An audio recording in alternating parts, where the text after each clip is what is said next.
शिवाय, ओम नमः शिवाय, नमः शिवाय, नमः शिवाय। या देवी सर्वभूतेषु लक्ष्मी रूपेण संस्थिता, नमस्तस्यै नमस्तस्यै नमस्तस्यै नमो नमः। हे भगवान, लड़का ही दिया है, दहेज देने वाला का तेल निकाल ले। अगर बेटी भेज तब दोबारा ऐसा ना शुभ बात अपना मुंह से निकली हम काट के रख दे तो रखे। अगर बेटी पैदा भाई विशंभर, विशंभर, अरे विशंभर, घर में क्यों बाका? ये मुखियावा सवेरे सवेरे का करे आ गई। अच्छा सुन, हम जा रहल बानी और अपने मने चाय लेके मत चली। ये महंगाई के जमाना में बिस्किट और नमकीन लेके चलिया बनी। कपड़ा का हमार चल ओही जेबा आवत आनी मुखिया जी। हमार तो नसीब ही फूट गए जौन इनकरा साथे हमार माई बाबू बियाह कर देले। अरे आवा जरा। प्रणाम मुखिया जी। प्रणाम। खड़ा काय बनी रहुआ, बैठी ना। जाय दी में गेहूं पसारल बा। हाँ बोली ना, कैसे आना भाई? तोहर और रुदल के जौन जमीनी विवाद चल रहा बानू, हाँ बिहान होकर पंचायती बा। टाइम पे आ जाइए। ना ना पहुंचे टाइम पे।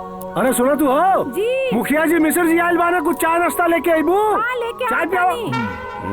जाए दम मुखिया जी, का चाय पी बोलो। चाय सब बीमारी के जड़वा, शुगर से लेके बीपी है जा सब चाहिए से होला। का करब चाय पी के हैं? जाइए आराम से, हम कल आ जाए। चलो ठीक है। चाय कैंसल। तू जा, चाय पियाए ना, चाय पियावे के मने ना रहे। सही देखा, इसमें सब लिखल। सही कहा। आप देखिए। हाँ हाँ,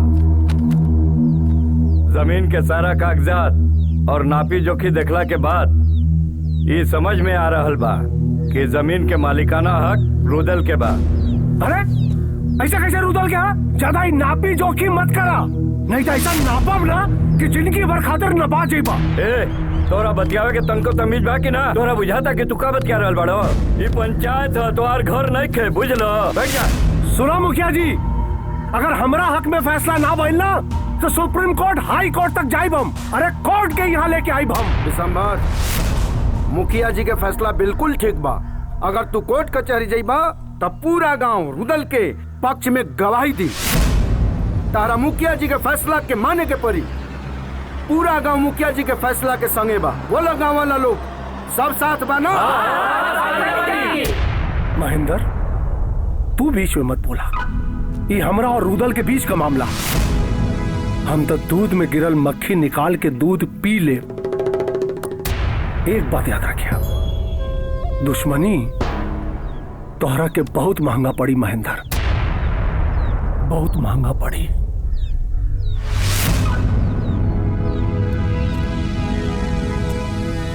देख ले तोहरा के।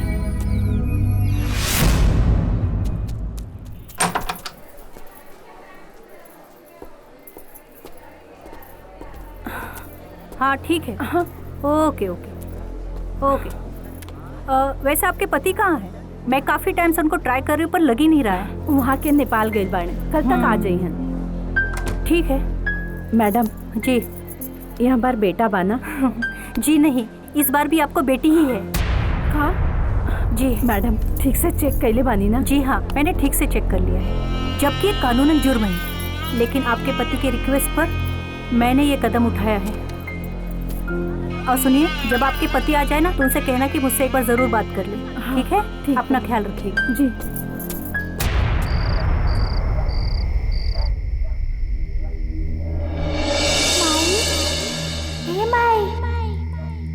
माई हो,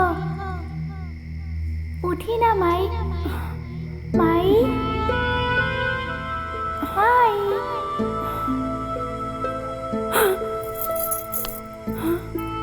माई, हमरा के मत मारी माई।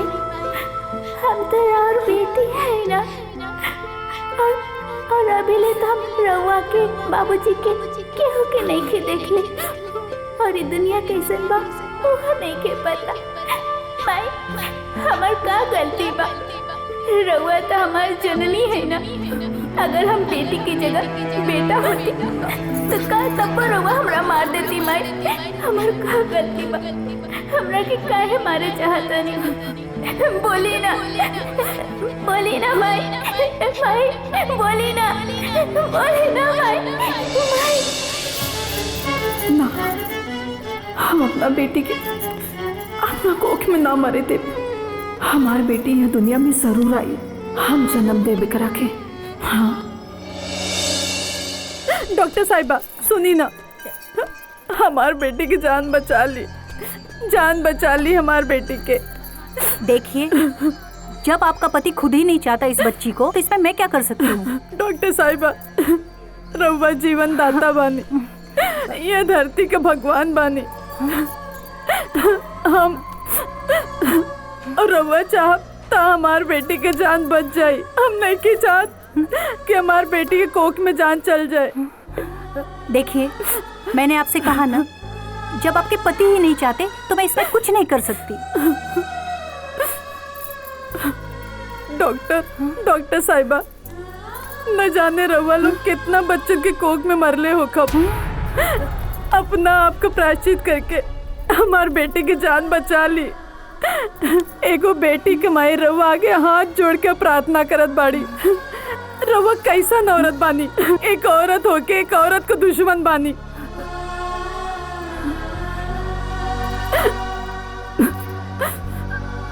लेकिन जब बेटी पैदा होगी तब क्या होगा?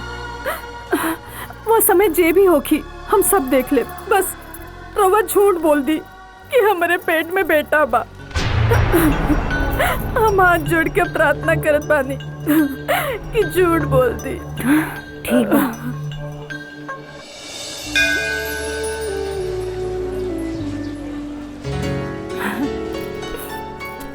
कैसी हो? ठीक। दूध पी लिया ना? हाँ ठीक है। हेलो, कहा डॉक्टर साहिबा? अरे हमार बेटा हो गई ना। आपकी पत्नी ना खुश है। अरे थैंक यू। अपने बेटा के जवान भैला पे इतना दहेज मांगम ना, दहेज देने वाला झुक जाए।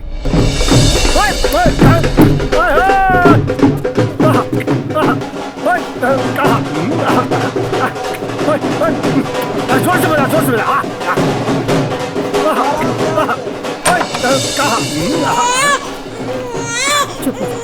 डॉक्टर साहब, ना कैसा ना हमारा बेटा? आपको बेटी हुई है। बेटी? जी। एकर मतलब अल्ट्रासाउंड के समय हमरा से झूठ का ले रहलू तू? अगर हमरा के पता रहत ना कि तोरा कोख में बेटा ना बेटी ही है, ते दुनिया में ना आवे देती। लेकिन अभी भी कुछ ना बिगड़ा कि बिशंबर सिंह का सर केहू के आगे झुके।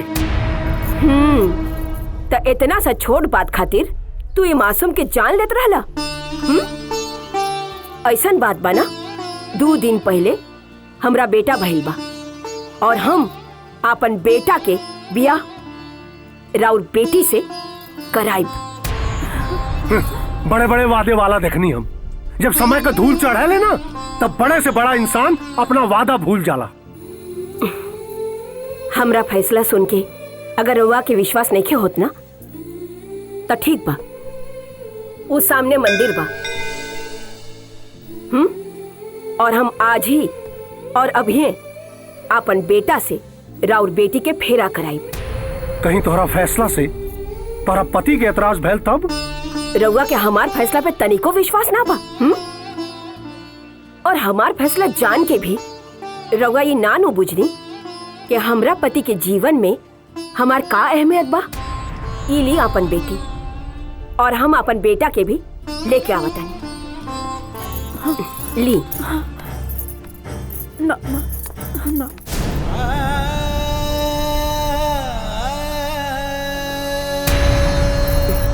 चली।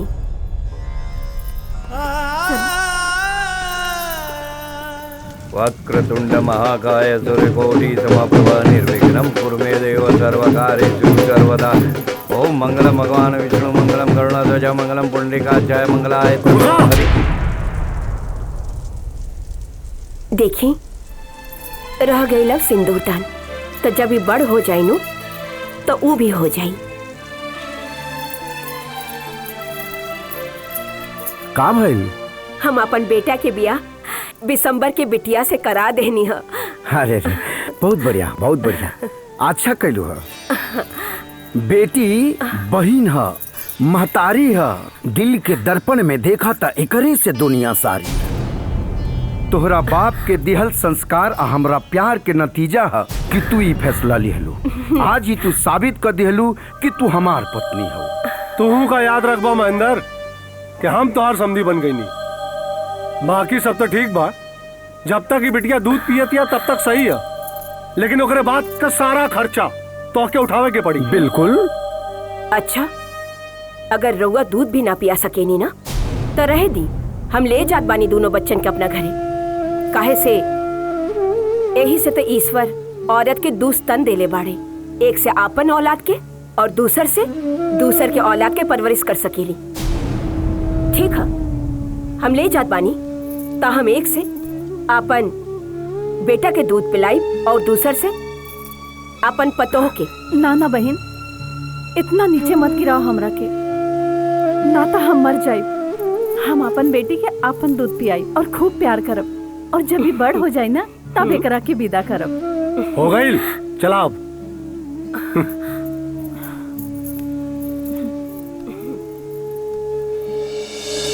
जजमान तूने आंगन नहीं बहारा, चंचल मन को नहीं संवारा, कैसे आएंगे भगवान, कैसे आएंगे। प्रणाम महाराज जी। जय हो। अरे वाह वाह जजमान, खूब खुश रहो, जय जयकार हो। आई बैठी, आई बैठी बैठी। मंगला। अरे जजमान, बहुत शुभ नक्षत्र में बिटिया के जन्म भइल बा, और तहार बिटिया साक्षात लक्ष्मी बिया। लक्ष्मी ना कुलक्षणी। ना ना जजमान, ऐसा अशुभ बात ना करे के। हम सब और बिटिया के कुंडली देखले बानी सन, तहार बिटिया साक्षात लक्ष्मी बिया, और जब तक तारे घर में रही तब तक लक्ष्मी के वर्षा होत रही। और एक बात और सुन ली, जब बिटिया के बियाह करब तो ओकरा खोइछा में से आधा खोइछा रख ले, ना तो सब लक्ष्मी चल जाई। मालिक, गोंडा वाला टेंडर पास हो गईल बा, हमनी के 50 लाख रुपया के फायदा होखी।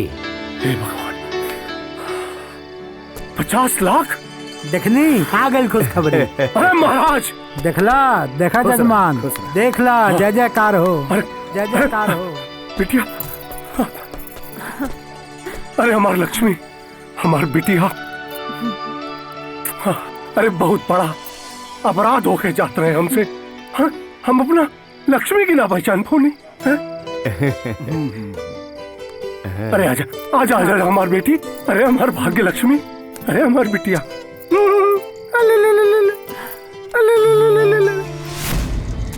नमस्कार। अरे आई आई आई समधी जी, आई। नमस्कार। बैठी बैठी ना। ना, हम बैठे हैं ना, एक बहुत जरूरी काम से आयल बानी। जी बताई। बात ऐसा ना कि अब हम शहर का बहुत बड़ा बिल्डर बन गए। इतना अच्छा बात बा। अच्छा, लेकिन जो खास बात हम तोरा से कल चाहता नहीं हुई कि जो रिश्ता हमनी नादानी में बचपना में कैले रही ना लड़कन का, ओकरा के तोड़े आयल बानी।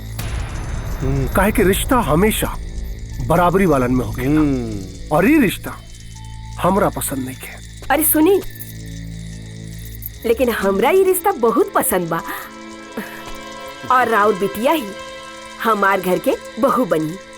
हाँ, हमने की ई संबंध जोड़े के चाहता नहीं, तोड़े के ना। अरे तनी हमरा लड़कवा के निहार तली, ऐसा ना होगा कि बाद में पछताए के पड़े।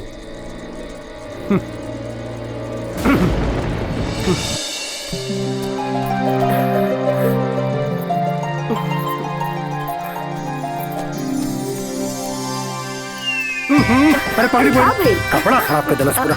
पकड़ी पकड़ी पकड़ी। अरे वाह, ये तो पहले ही मोहर लगा दिया। समझी जी, अब हमारे बेटा पाका तो हर दमाद बनी। बिल्कुल। बैठ के ख्वाब देखा रहा महेंद्र, और साथ में इहो देखा हमारा औकात और अपन औकात। प्रणाम। देखा समझियो अलबेले मिलल बान हमनी के।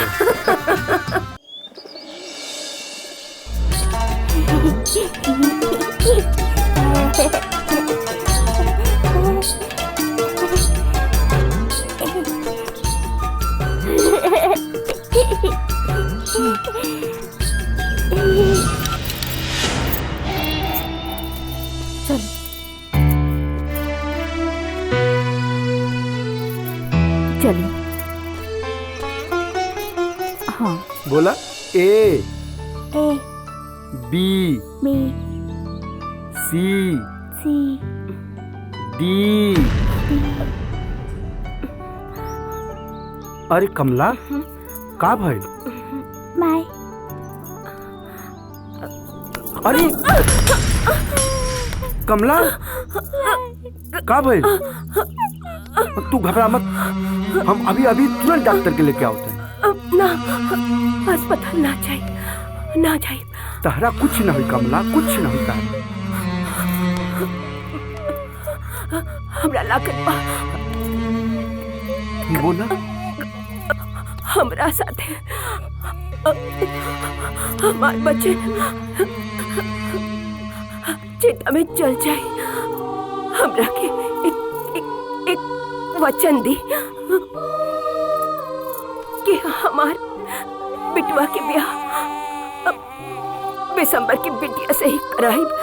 बिल्कुल कमला बिल्कुल, हम तसे वादा करतनी कि तहार बहू बिसंभर के बेटी ही बनी। कमला कमला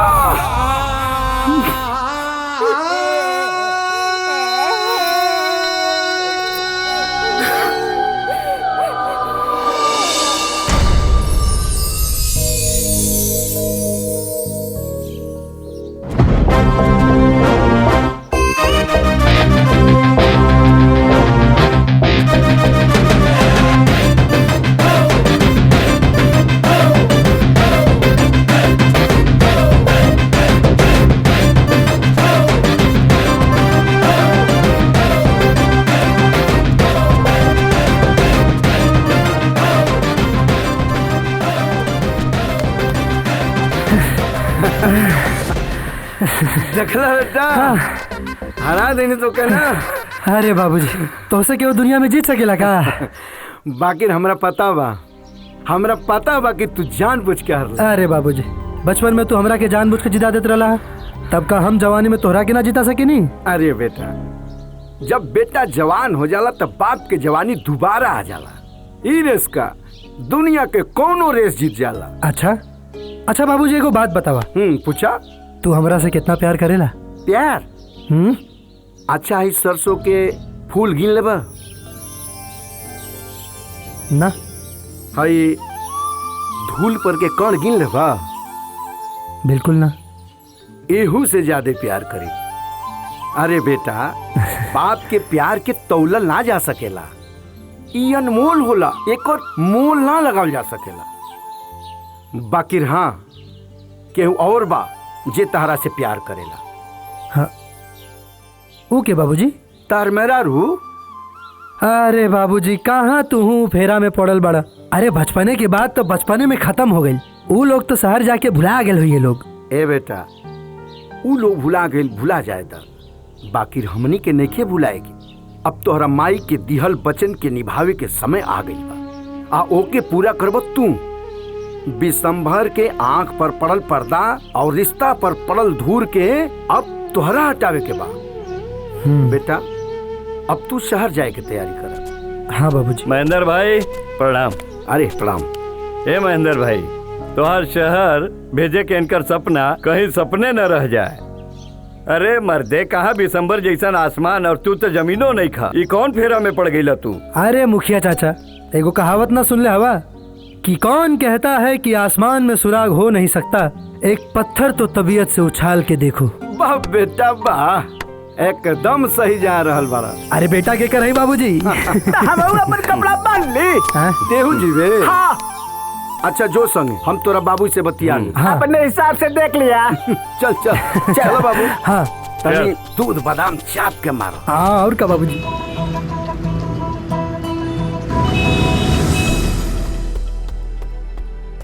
अरे बिशंबर बाबू नमस्कार। तिवारी, का हाल चाल है? बढ़िया भा, बहुत दिन से मुलाकात ना भइल रहे, चैन ना पड़त रहे। कहा है कि जब तक तुझसे 2-3 बार मुलाकात ना हो जाए तब तक चैन ना पड़ेला हमरा। अरे हमरो यह हाल है तिवारी।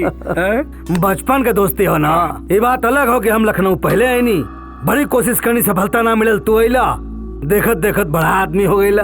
हमरे बिटिया का भाग्य ही सब बात तो सही है। वैसे हमारे बेटवा के नजर तोहरे धन पे बा, मतलब कि एकदम वैसे तरक्की हो करल चाहता हो। अरे खूब तरक्की करे बेटा तो आ रहे। अब सारा बातचीत यहीं कर ले। बस चला केबिन में आओ, चला चलो बेटा, चलो बेटा।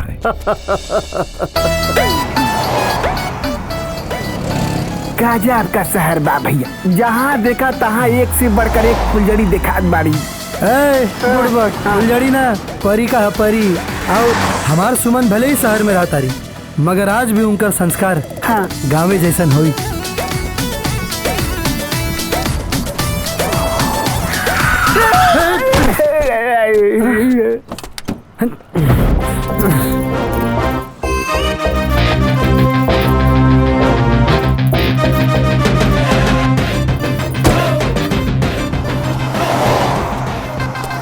देखात नहीं के अभी तो हमरा के ठोके चल गए तू। बीच सड़क पर सपना देखबे तो केहू ठोक के चल जाए। अच्छा, ठोका ठोकी के पुराना ज्ञान बुझा रहल बा। तो कहा तो ट्यूशन पढ़ा दी, चले की और खड़ा होके के ना सहूर आ जाए। अच्छा गवार कहीं के गवार। अगर हमारे बचपन में बियाना भइल रही ना तो के बताई और अपना दिल के रानी बनाई थी। रखते लखनऊ में, बाकी लंदन के मजा देती। तोहरा के तो हम अपन घर के ना नौकर भी ना बनाए। बड़ा आइले सपना देखे रानी बनावे के। चलती है हसीना तो उड़ता है धूल। चलती है हसीना तो उड़ता है धूल, और जब दो दिल मिलते हैं तो खिलता है फूल। रुका करेजा तनी फूल खिला के जा।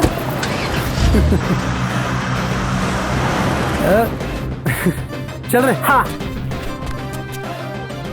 अरुण, पाणीपुर वाले रोड का काम शुरू करवा था, और ध्यान रहे हाँ सीमेंट की जगह रेता ज्यादा इस्तेमाल करिए। जीजा जी रउआ सड़क बना होता नहीं कि बांध बना होता नहीं। चुप, एक मार खींच के बीच मत बोलल कर।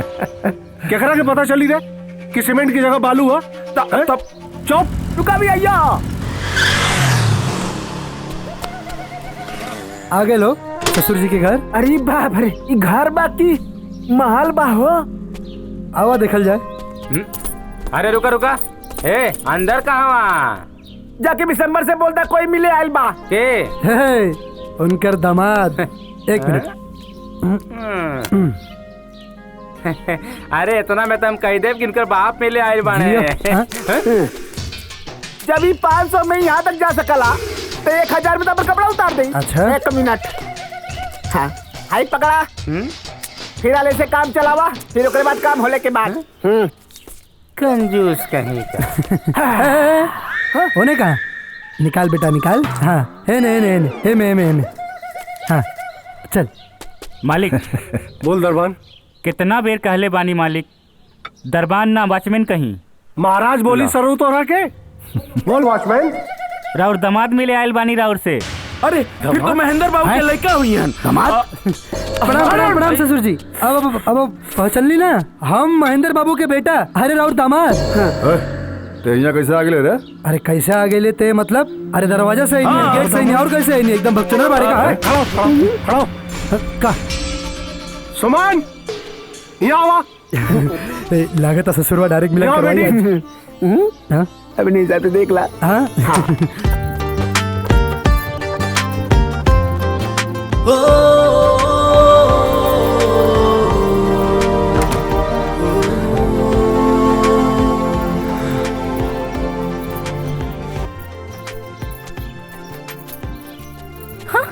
तू है जा? हाँ हम पहचाना लो एकरा के? जी बाबूजी, एक नंबर के लोफर बदतमीज और छिछोरा हवे। सुमन ऐसा ना बोलल जाला। एक काम करा बेटा, आवा तनी बगल में एकरा। सुमन आवा तनी बगल में एकरा। तिवारी यस, बतावा कैसन जोड़ी लगा था? एकदम बेमेल, 16 आना फेल। वाह वाह वाह वाह वाह तिवारी जी जियो। वैसे भी रहुआ बारे में ना हमारे बाबूजी गांव में पहले ही पूरा तारीफ के पुल बांध चुकल बारन। थैंक यू, बट ही और बिल्कुल नॉट वेलकम। हम बात करेगा। 500 रुपया के एगो नोट दी ना। 10 रुपया से काम ना चली। ना 500। 500 रुपया कह लेती है। जल्दी दी ना। ला बेटा ला अपना सास की तरफ से पहला नहीं। अरे जियो ससुराल ससुराल के पहला नहीं मिल गया। चला चला अंदर हाँ चल चली अंदर कहाँ यहाँ ए भिखारी पहले भिखारी अरे एकरा मुंह पे चल गए निकाह ससुर जी। मुंह बंद कर। एकरा के ना तोरा के कहता नहीं हमरा के अरे जौना दरवाजा से आइल बाड़े ना वही दरवाजा से वापस निकल जाओ।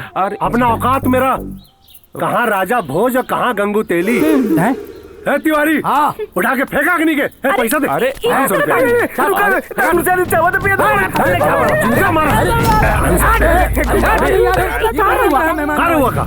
नेक देती दामाद के। देखना जीजा जी। अरे तू तो चुप रहा। हमार सार न रहते ना तो हाईवे में कहीं टायर का पंचा बना रहा होते। जीजा जी चुप।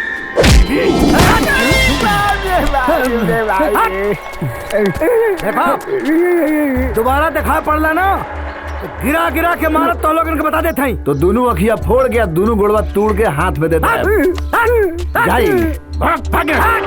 चलो बेटा बंद कर दरवाजा। बंद करी बाबूजी। दोबारा यहाँ मत। ओहो दामाद के पहला बेर इतना बढ़िया स्वागत देख रहल बानी। चलते पैसा दे तो रोकत पैसा ना चल निकल भाग निकल। बड़ा कंजूस बाड़ा सन। अब तू का खड़ा है चल।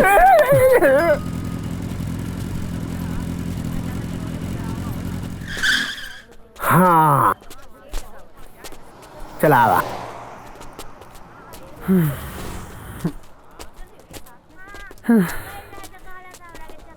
ए दुगो चाट खियावा हो लोग। हाँ बैठा बैठा बढ़िया से चाट मसाला है, बढ़िया से मसाला डाल के दे। ये तैयार हो गए। ये भाई गरम गरम चाट। ए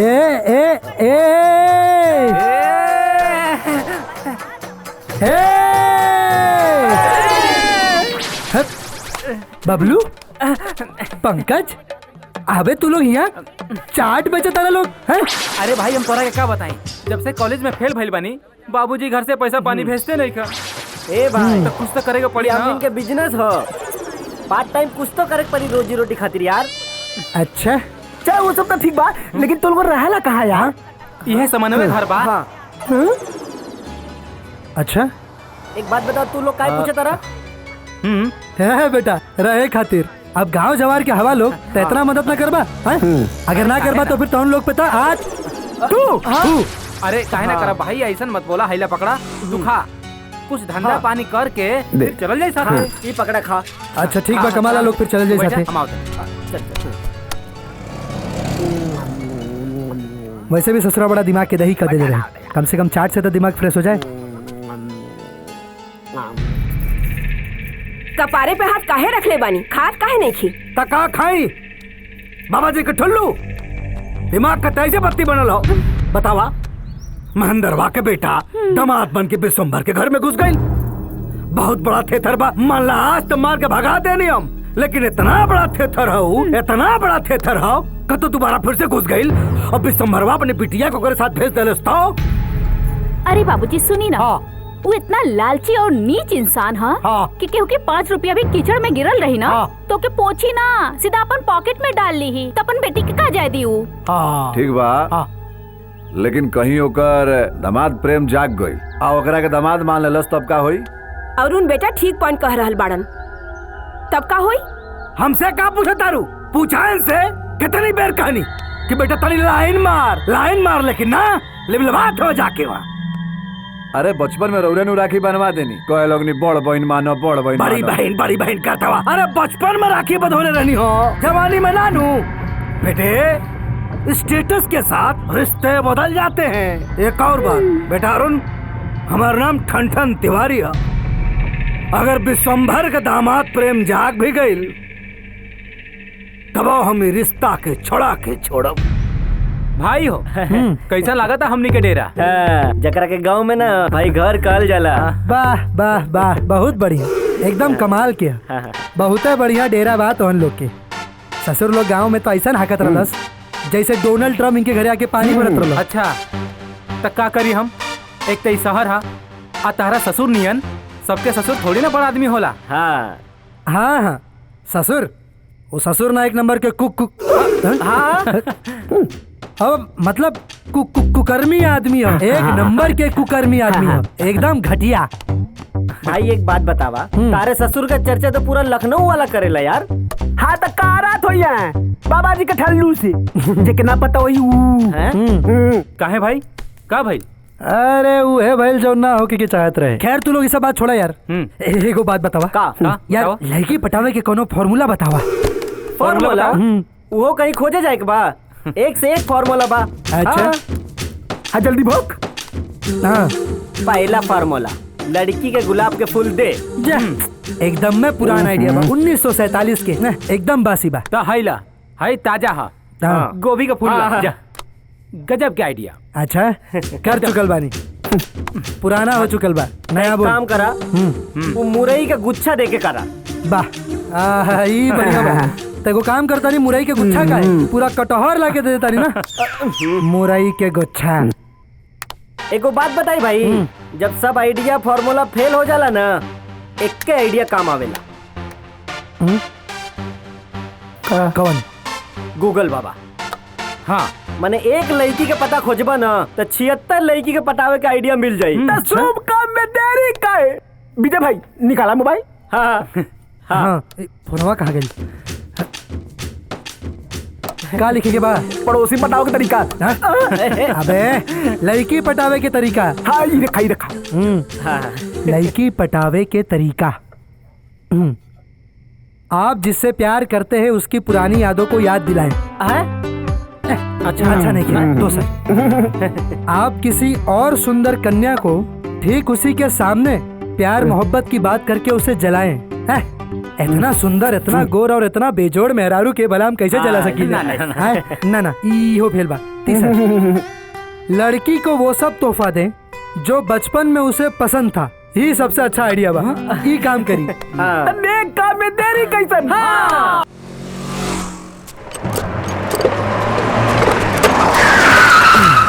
ओह गॉड, ये फिर आ गई। रुक अभी बताता नहीं। ये सब कहाँ?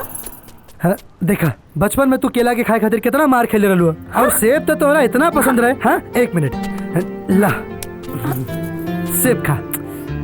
तू ना सुधर बा, रुको। अब तू रिसात काहे बाड़ू? संतरा ले ना, संतरा खा ला। हेलो पुलिस स्टेशन, एगो लड़का हमरा गाड़ी के सामने आके हमरा साथे बदतमीजी कर रहल बा। रवा जल्दी आई। अब देखा कैसे तुम्हारा इलाज होता। इंस्पेक्टर साहब, मैडम ये आदमी ना हमरा गाड़ी के सामने ठेला लगा के हमके छेड़ रहल बा। ना ए लड़की चलताड़े, गुंडागर्दी करताड़े। चल। अरे इंस्पेक्टर साहब, ये कैसे हो सकेला? अरे एगो पति अपना पत्नी के कैसे छेड़ सकेला? पत्नी? हम इनकर पत्नी नहीं थी। का? इनके मांग में सिंदूर तो नहीं बा। नया जमाना बा साहेब, आज का सिंदूर मांग के जगह पे दिल में लगावता कि खुद के पता चले, दूसरे के ना। हाँ दूसरे के ना। चल एक मिनट रुकी, हम तोहार के हई माई और विजय हमार दामाद। देखी अब बताई था कि लोग आपस में का भइले?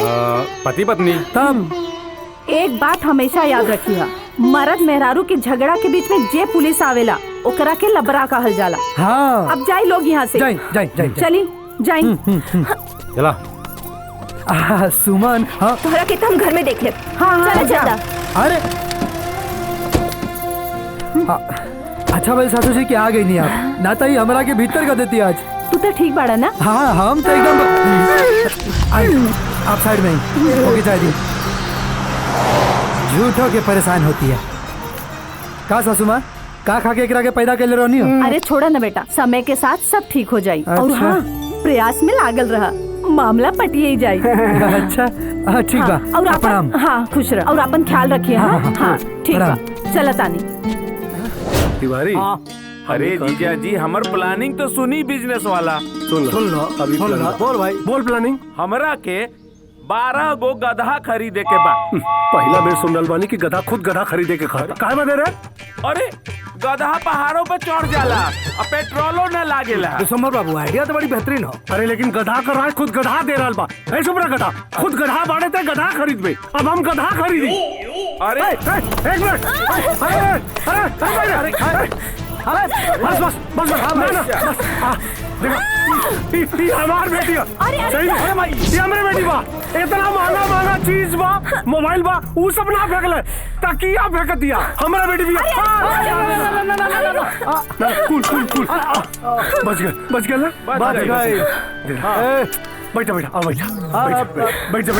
देखा था हमारा बेटी भी एक एक कहल जाला आ बैल मुझे मार। बैल के काला भैया तो के बतावल ठीक ना हो, जनता समझ गए होई। बेटी वैसे तोरे गुस्सा का वजह ओह अपने के दामाद लफंगा कहीं का। अरे मुंह मीठा कराई, राउर बेटी दामाद जी के स्वीकार कर लेलस। हाँ ए जीजा मिठाई लेके आवत नहीं, लड्डू की पेड़ा। तोर बाप पैसा दिखा रहे, पैसा जाती मिठाई लेके आती, लड्डू ले आई की पेड़ा। खड़ा रहो चुपचाप। ए बेटी तू टेंशन मत, बस एक बार तोहार जन्मदिन बीत जाए, ओकरे बाद ओकर तो मरर दिन मनाई हम। अरे भौजी अब तारा का हो गई? भौजी ए भगवान, पहला बेर ऐसा बाप देख रहल बानी जे अपन बेटा बेटी के विदाई से पहले विधवा बनावल चाहता। बेटी चल हमनी के अंदर चलत आनी। संभाल के बिटिया संभाल के। कहे तिवारी का कही के गई ले का के गई हो? तारा कुछ समझ में ना आई, दीदिया रोके गईली। अरे तुम जा सरो उन्हीं के पास। अरे हमारे सार ना होता तो कहीं हाईवे पे पंचर बना रहा होता, पंचर। विश्वम्भर बाबू धीरे से ब्लड प्रेशर हाई मत करा। हम तो ही कहत है तोहार शनि भारी बा, कोनो पंडित के अपन कुंडली दिखावा। और रहल बात दामाद के, तनी अपनहु लोगन के इर्द गिर्द के लइकन पर तनी नजर डाला, दामाद तो अपने आप ही मिल जाई। अरे पहले दम दुल्ली के कुछ उपाय करब, ओकरे बाद दामाद खोजब हम।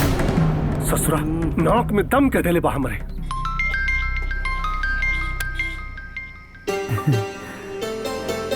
हाँ प्रणाम। प्रणाम ना सासू माँ प्रणाम कहीं दामाद जी।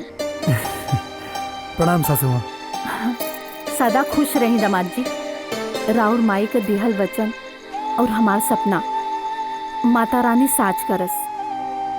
बाकी काल सुमन का जन्मदिन बा, तो हम चाहत बानी कि सुमन के कुछ ऐसा सौगात दी कि ओकरा दिल और दिमाग में सिर्फ और सिर्फ तोहरे नाम पूछे। रउआ चिंता मत करी सासू माँ, हमार और सुमन के रिश्ता धरती पर ना बल्कि आसमान से बन के आइल बा। हाँ।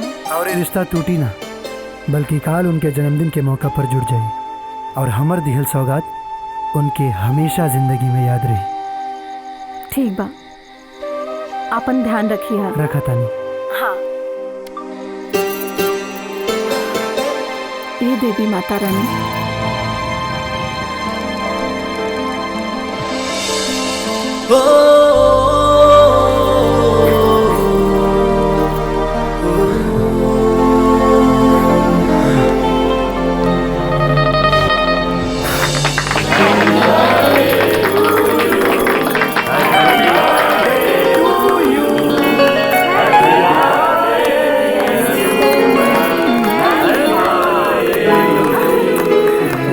बेटा सुमन, भगवान तोहर उम्र 1000 ना लाख बरस करे। अरे हमारा घर का लक्ष्मी बाड़ी तू है। लव यू बाबूजी। भगवान तोरा के हमेशा खुश रखे। हाँ हैप्पी बर्थडे सुमन। अरे ही कहाँ से आ गई? अरे के सवालवा कितना बेर करबा ससुर जी? अरे गेट सही नहीं और कहाँ सही नहीं। और वैसे भी ससुरारी में आवे खातिर परमिशन की जरूरत होला का सासू माँ? एकदम ना। फिर देखा और तू का मोटको खाली केक खाया बड़ा का, ये कचरा साफ कर रही है। केक खाया हो या और का दोबारा दिखा मत। भगा दे। देखा कहाँ भगा दे? हाँ बहुत बेशरम आदमी हो यार। अरे तिवारी तिवारी तिवारी तिवारी लगा देनी बढ़िया कचरा लोगन के साफ कर। लेकिन नहीं बतावा कि खाली केक कैसे पेट भरी? ये कुछ खाना वाना का इंतजाम कैले हवा? अरे हमारे सरवा कहाँ गए? करे सारे का व्यवस्था खाए पिए का? अरे थोड़ा ठीक से बोली जीजा जी, बर्थडे के दिन बाद थोड़ा मीठा मीठा बोली। हाँ मिलेनिया रेजिडेंसी में खड़ा बानी हमनी लोग, 2.5 लाख रुपया खर्चा कैले बानी। 10 मिनट में जो बोलबा उस सामने हाजिर हो जाई महाराज। ऐसा लगा अपने बाप की जेब से पैसा देला, हमरे क्रेडिट कार्ड से पैसा देला।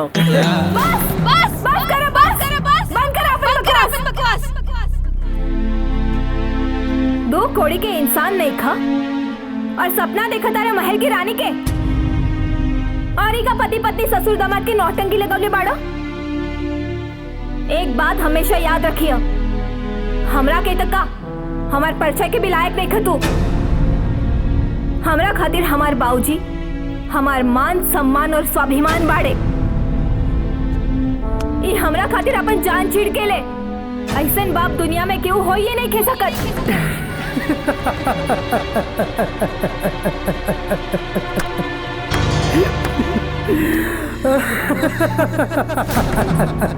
एकदम सही कहलू सुमन, एकदम सही। ऐसन बाप तो दुनिया में क्यों होइए नहीं के सकत। सही कहलू। स्वाभिमानी ना, लालची और एकदम घटिया। बस चुप करो, बंद कर अपन बकवास और निकल जा इधर से। आज तोरा की सच्चाई सुने के पड़ी। रुकी, आज सच्चाई सबके बीच आ गई रही। तोरा का लागत है कि तोहार बाप तोहरा ऊपर जान छिड़ गेले ना। इनकर जान तो सिर्फ और सिर्फ दौलत बा दौलत। जगरा ला उनकर बेटी वरदान ना अभिशाप रहे। तोहरा लगा था कि तोहरा से बहुत प्यार कर ले, बिल्कुल ना। जब से इनके पता चलल कि उनकर बेटी लक्ष्मी रूप में आयल बिया और ओकरा जाते ही उनकर पूरा धन संपत्ति ओकरा साथे चल जाई, तब से झूठा दिखौटी और बेटी मोह जागल बा। और तब से ही हमने के रिश्ता तोड़े में लाग गेल बारन। यकीन नहीं होत। एक मिनट कलुआ,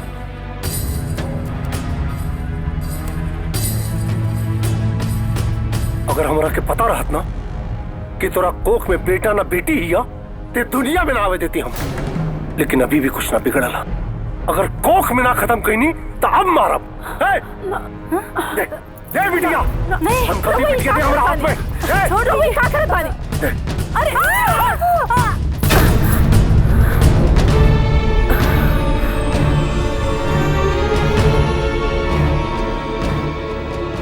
ये का करत बड़ा भैया? हाँ, अगर एकरा के कुछ हो जाए ना तब तोहरा लोगन के फांसी हो जाए। हमें मनहूस लड़की का जन्मदाता बानी। अभी हमार मर्जी कि एकरा के जमीन में दफन करी या हवा में उछाली। तोहरा के बीच में बोले का जरूरत नहीं थे। तू लोग जन्म दे सकेला, बाकी मारे के अधिकार तू लोग के ना बा। काहे के एकरा के पढ़ावे लिखावे में, एकर ब्याह करे में बहुत फालतू का खर्चा हुई। और लड़का वाला के सामने हमरा के अपन सर झुकावे के पड़ी। और हम ही नहीं के चाहत कि बिशंबर सिंह का सर केहू के आगे झुके। ऐसन बात बा ना, 2 दिन पहले हमरा बेटा भइल बा और हम अपन बेटा के ब्याह राउर बेटी से कराई। बड़े बड़े वादे वाला देखनी हो। जब समय का धूल चढ़ा ले ना तब बड़े से बड़ा इंसान अपना वादा भूल जाला।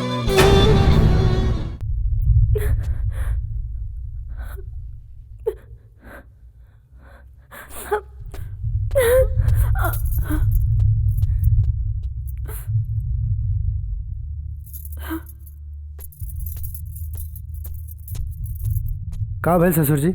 माथा पे इतना पसीना काहे आवे लागल? पूरा तैयारी से आयल बाड़ी ना बाबू।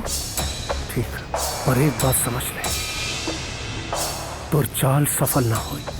सफल और असफल तो वक्त बताइए। बाकी पांव पुजाई खातिर तैयार हो जाई ससुर जी। काहे कि तोहार दमाद तोहरे घरे आ रहल बा। चला लो।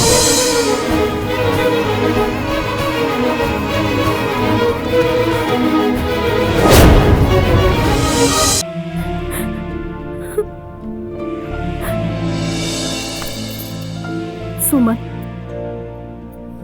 ये सब काम आई, ये सब जो हम देखनी है सच है का? हाँ, तू जौन भी देख लू सब सही देख लू है। हमार मजबूरी भी और उनकर माई के दिहल वचन भी। विजय बहुत बढ़िया और अच्छा लड़का बा। और का कमी बा ओकरा अंदर?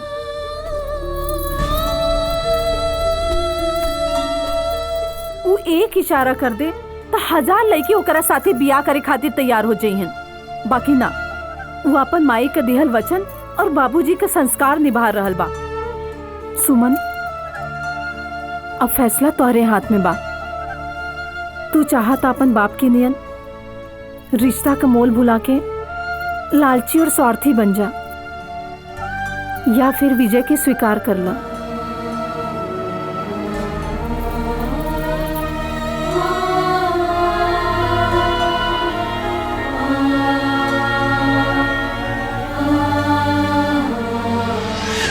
हार के बाद जीतला का काम मतलब है तिवारी। मतलब बा बिशंबर बाबू, मतलब बा मकसद देखो, जीत का मकसद कहाँ से कि जब घी सीधी अंगुली से ना निकलेला तो उंगली टेढ़ी करे के पड़ेला। और टेढ़ी उंगली का के जवन घी निकली वो डालब कहाँ? विजय के आंख में। यस। अरे वो लोग टेंशन मत ले, हम मानी नू। अब देखा हमार कमाल, उस सुमन की लाइफ से ना विजय के ऐसे निकाल के फेंका कि सांपों मर जाए और लाठियों ना टूटी। वाह बेटिया वाह। वाह तिवारी, बेटी पैदा कैले बड़ा कि नागिन? संभर बाबू, बेटी तो हम ही पैदा कैले हुई, लेकिन दूध नागिन का पी के बड़ी भैल दिया। ए भाई, जौन तू कारनामा करके आयल बड़ा, वो एक्शन के का रिएक्शन होई पता नहीं खे। का पता नहीं खे? अरे जवन कुछ भी होई ना पॉजिटिव होई। ला आ गई पॉजिटिव। चंदा तू?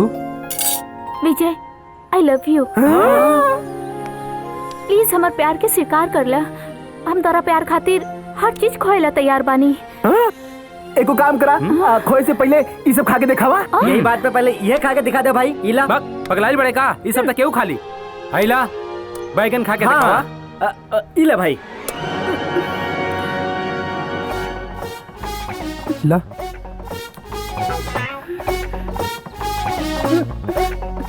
हम ना खाई।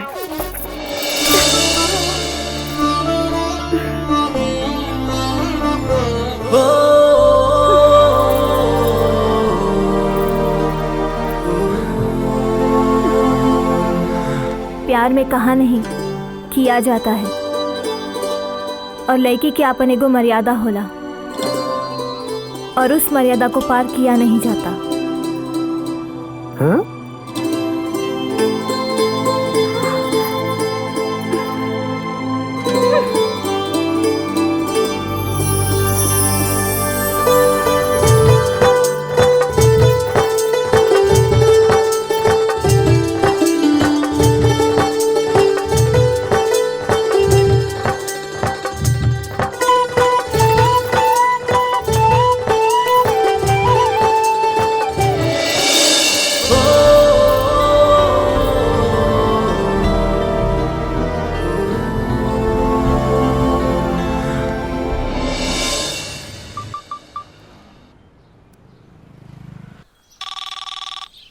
अरे बबुआ के फोन आइल बा का? हेलो। प्रणाम बाबूजी। हाँ खुश रहा। और सब ठीक बा ना बेटा? आ का हाल बा तुरा ससुराल में, तुरा सास ससुर के बेटा? हाँ बाबूजी, हम तो एकदम बढ़िया बानी। और ससुर ससुर ससुर जी तो एकदम में बढ़िया बड़े। अरे ऐसा ससुर तो भगवान हर केहू के दे, हर केहू के। और तो हमेशा 24 घंटा हमरे पीछे लागल रहेला ना।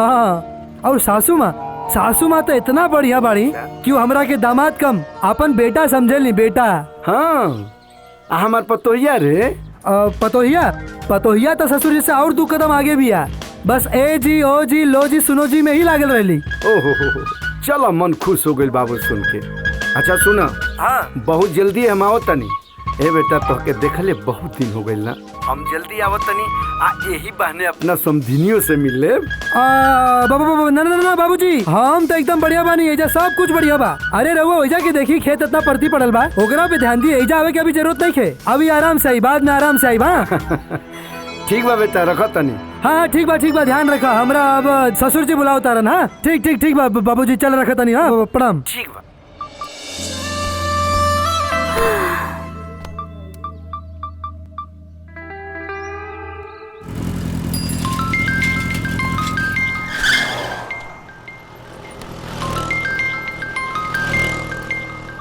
हेलो, हम चंदा बोला तानी।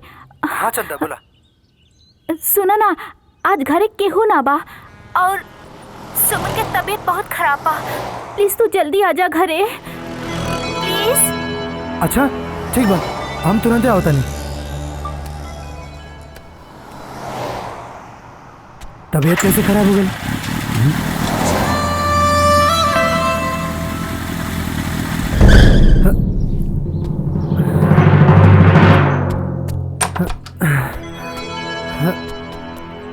सुमन,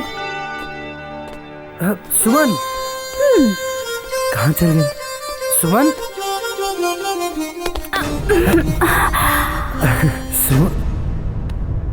चंदा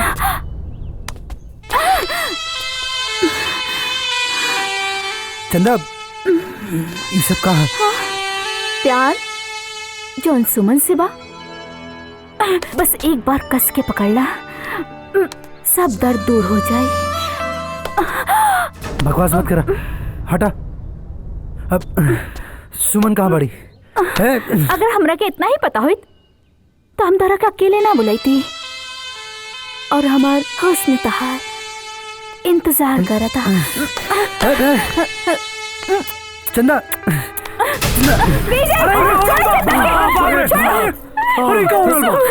चंदा तू किसको मार? हे भगवान ये सब कहाँ विजय? सुमन जो तू देख रहल बाड़ू वो सही नहीं खे, ये कुल झूठ है।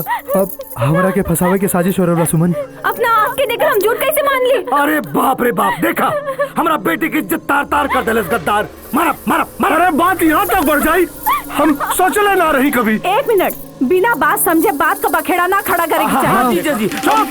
अब एक शब्द ना, एकरे बाप पे संस्कार हवस बन के एकरा आँख में दिख रहा बा। तोर हिम्मत कैसे भइला हमरा बहन के छुए के? ना जीजा जी सुनी,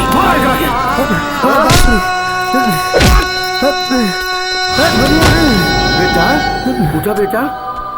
बाबूजी देख ला अपन संस्कार, तो हरी हफ्सी बेटा एक मासूम लड़की का इज्जत लूटे जाते रहे। संस्कार अब तोहसे सीखेगा पड़ी। अरे हमरा संस्कार के देन बा कि तोहरा हरकत के बाद भी ये हमार बेटा चुपचाप खड़ा बा। हफ्सी बेटा का बाप गुंडा ही हो सकेला। अरे जा हो, हम अपना पत्नी के वचन के चलते मजबूर बानी, न तो गुंडाई। एक मिनट में तहके बता देती गुंडाई का होला। चलो बेटा, शहर के माटी है बिसंभर के चमड़ी के कुत्ता के चमड़ा बना देले बा। चला चला चला रे।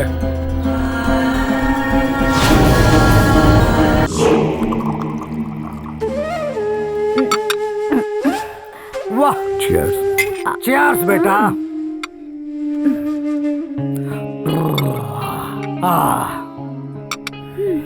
बेटा एगो बात बताओ। हाँ कहीं उस ससुरा सही में तोर ते इज्जत ना लूट ले? अरे पागल बानी का बाबूजी? अच्छा वो सब छोड़ी, ये बताई हमार एक्टिंग कैसन लागल? First class, mind blowing. है बेटा, हाँ बस तू ऐसा ही एक्टिंग कराता रहो, तो पिक्चर एक दिन सुपरहिट जरूर हो जाएगी। थैंक यू बाबूजी, थैंक यू।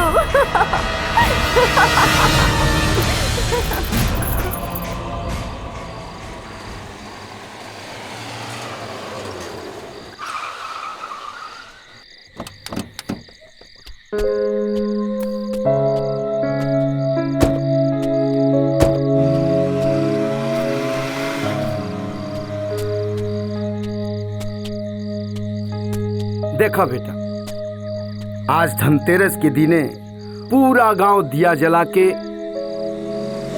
जश्न में डूबल बा, आ हमनी के घर अन्हार हुई। कौनो बात ना बाबूजी, चल के दिया जला लिया जी। हाँ बेटा चल चल। अरे ये क्या है बेटा? क्या हो बेटी? सुमन। बाबूजी प्रणाम। तू ये जा, तू चले जैसे। बाबूजी चला चला बाबूजी हमारी बात तो सुनी बाबूजी, एक बार हमारी बात सुन लेना बाबूजी। ई रहल तहा जगह, अब एजे रहे के बता रहा।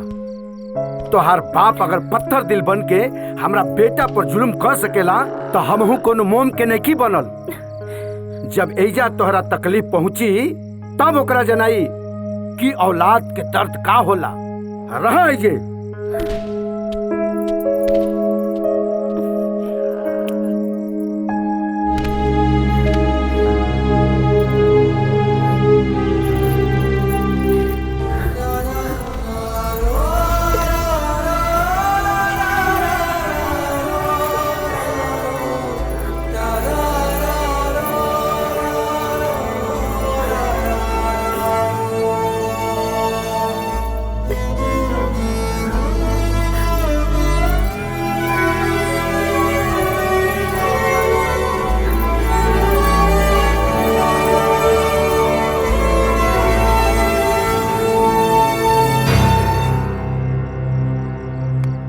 सुमन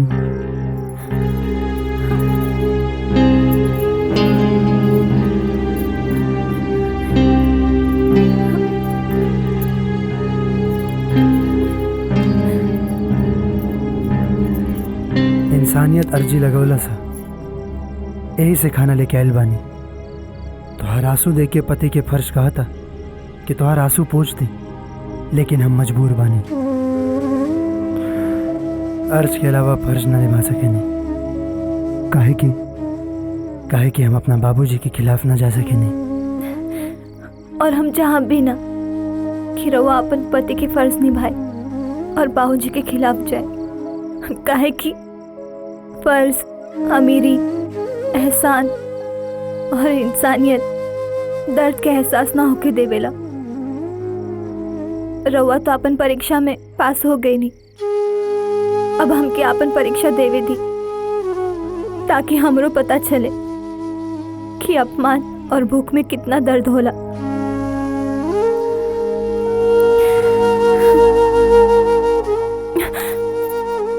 ना, हम ना खाए, लेके जाए। अगर खाना वापस लेके चल गई नहीं तब पति और कठोर में फर्क ना रहे।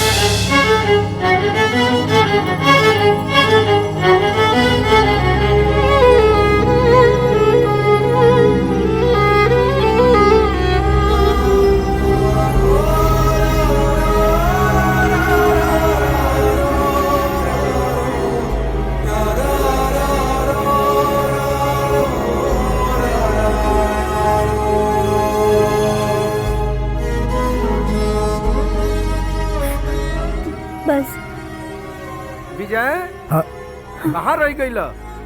अरे जल्दी आवा।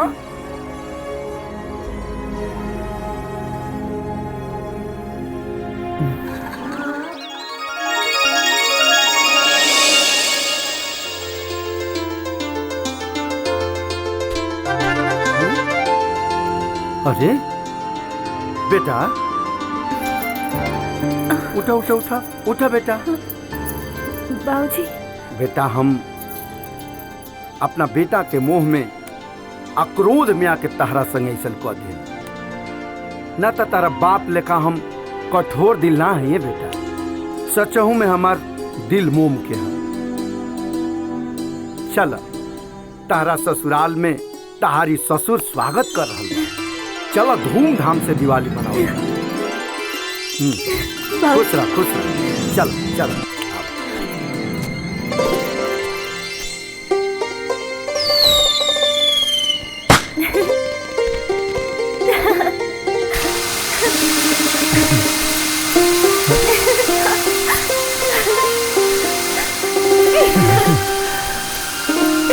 हिला हिला हिलाओ। हाँ बेटा आओ आशीर्वाद दो। खुश रह। बहुत बढ़िया से दिवाली मनाओ ना बेटा। ताली बजे ताली बजे ताली बजे।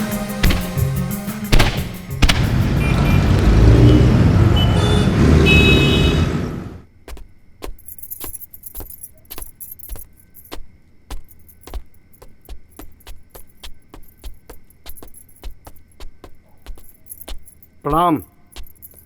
प्रणाम। तू ठीक बाड़ू ना? बैठा। सही टाइम पे बेटी के लेके आ गई ला महेंद्र, ना तो पुलिस केस करे का हो। ई पुलिस आ कोर्ट कचहरी के बात नहीं करे आई। बेटी के कन्यादान कद हम रिश्ता के बात करे आई। रिश्ता बराबरी में होला। ई का कहत बानी? यही से तो पांव पर पांव चाह के बैठल बनी। नहीं तो तार बेटी कोनो गलत कदम उठा ली, हमार जूता अपना पगड़ी पर भी लेके घूमबा ना तब माफी ना मिली। हम सब और बिटिया के कुंडली देखले बानी सर। तहार बिटिया साक्षात लक्ष्मी बिया और जब तक तारे घर में रही तब तक लक्ष्मी के वर्षा होत रही।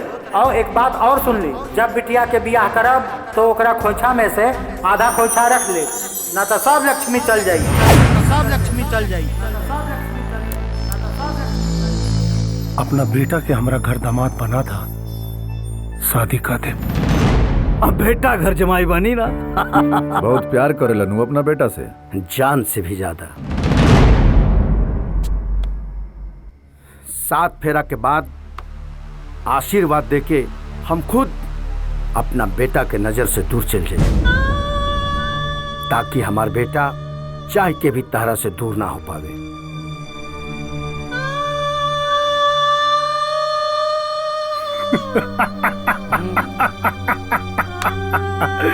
ई भइल ना बात, रिश्ता मंजूर बा।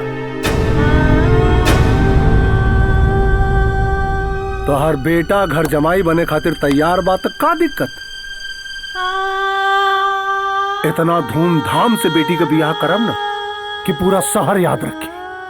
अरे जब घर का लक्ष्मी घर में रही तो डर कौन ना बात का।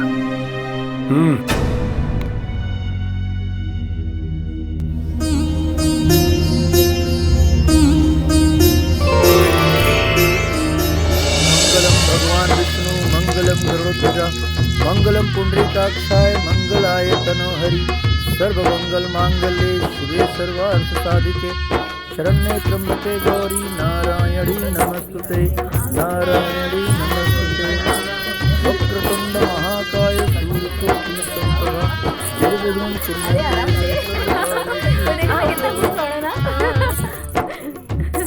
प्रणाम बाबूजी। खुश रह बेटा। अपना बूढ़ लोगन से आशीर्वाद लेके गृहस्थ जीवन में प्रवेश कर।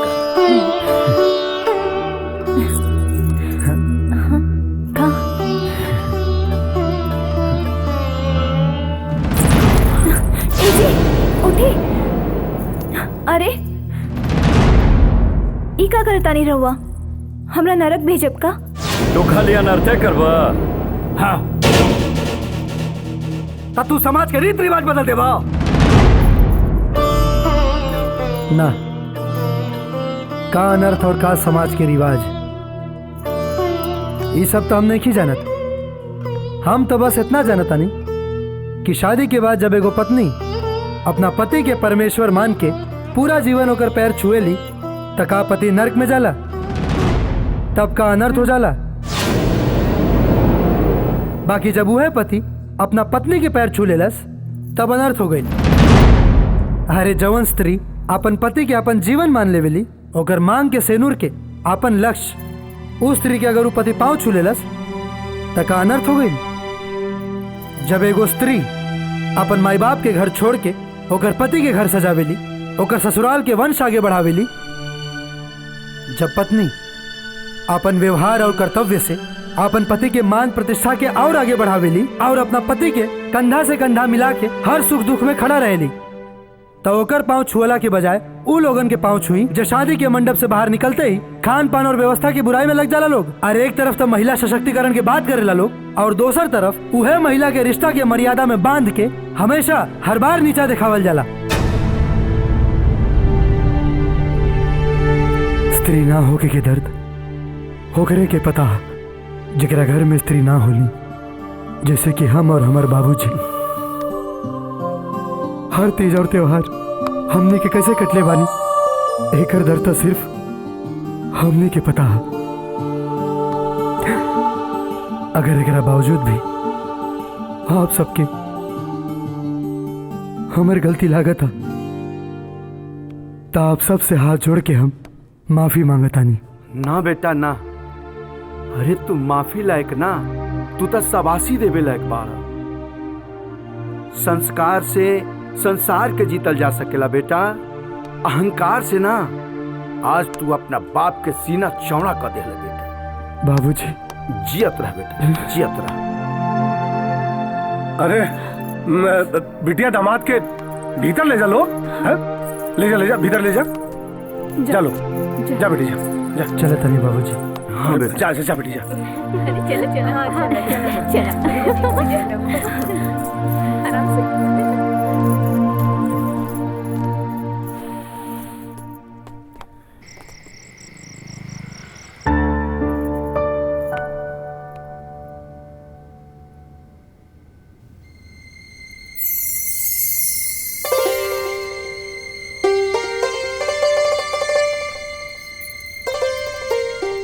ए जी, हमके कुछ कहे के बा। बोला।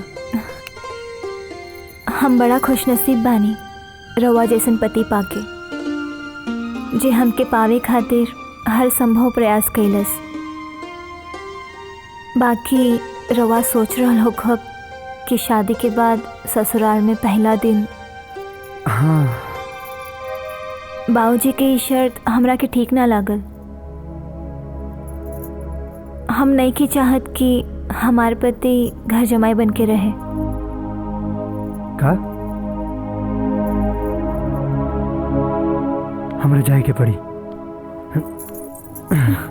जाए के पड़ी इतना रात के?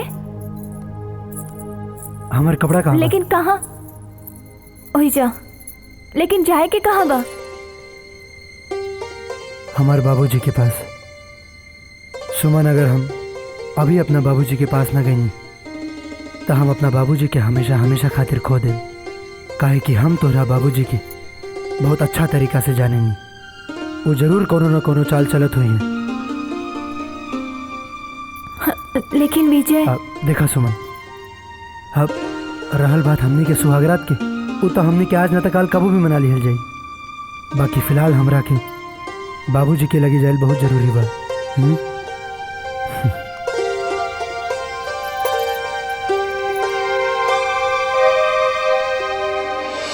ओ मेरे पैरों में घुंघरू बंधा दे तो फिर मेरी चाल देख ले। अरे झूम के गोरी। तो संभर बाबू। हाँ, बड़ा नाच के रिहर्सल हो था, कोठा उठा खोले जाता हुआ का। अरे साला छोटे लोग की छोटी सोच। हाँ, जब भी मुंह खोलबा ना गंदा बोलबा। कोठा ना जश्न का दिन बा। मेरे पैरों में। एक बात बताई, बेटी के ब्याहे के बाद बाप रोवेला और अपने के हंसत बानी। हाँ। अरे हंसी ना तो का रोई। खुशी का दिन बा। अरे एगो तीर से दू गो निशाना करनी है। ठीक क्यों?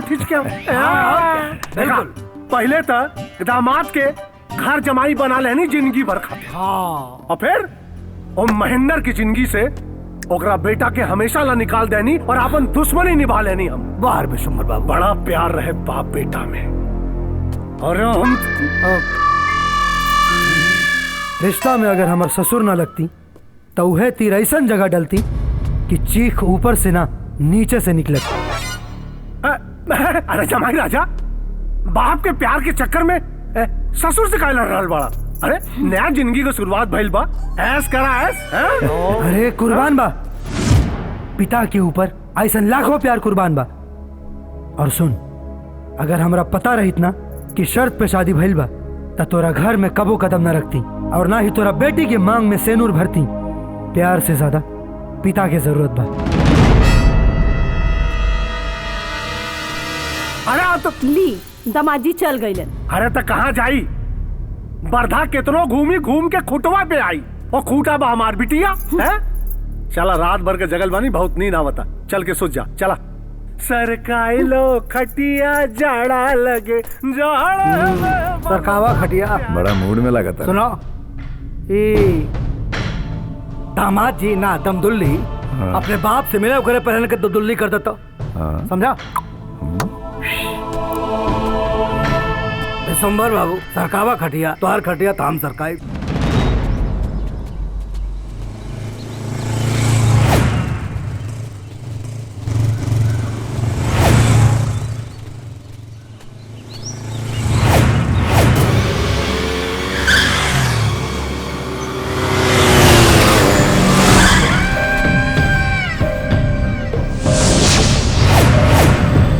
शादी मुबारक हो गुरु।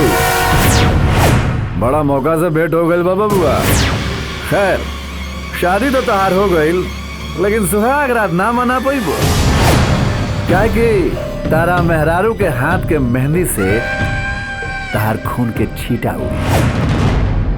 जेकरा खून में ओकर माई के ममता और पिता के स्वाभिमान होके ओकर खून तय का बहाई। बाकी आज हम तुहार खून बहाई।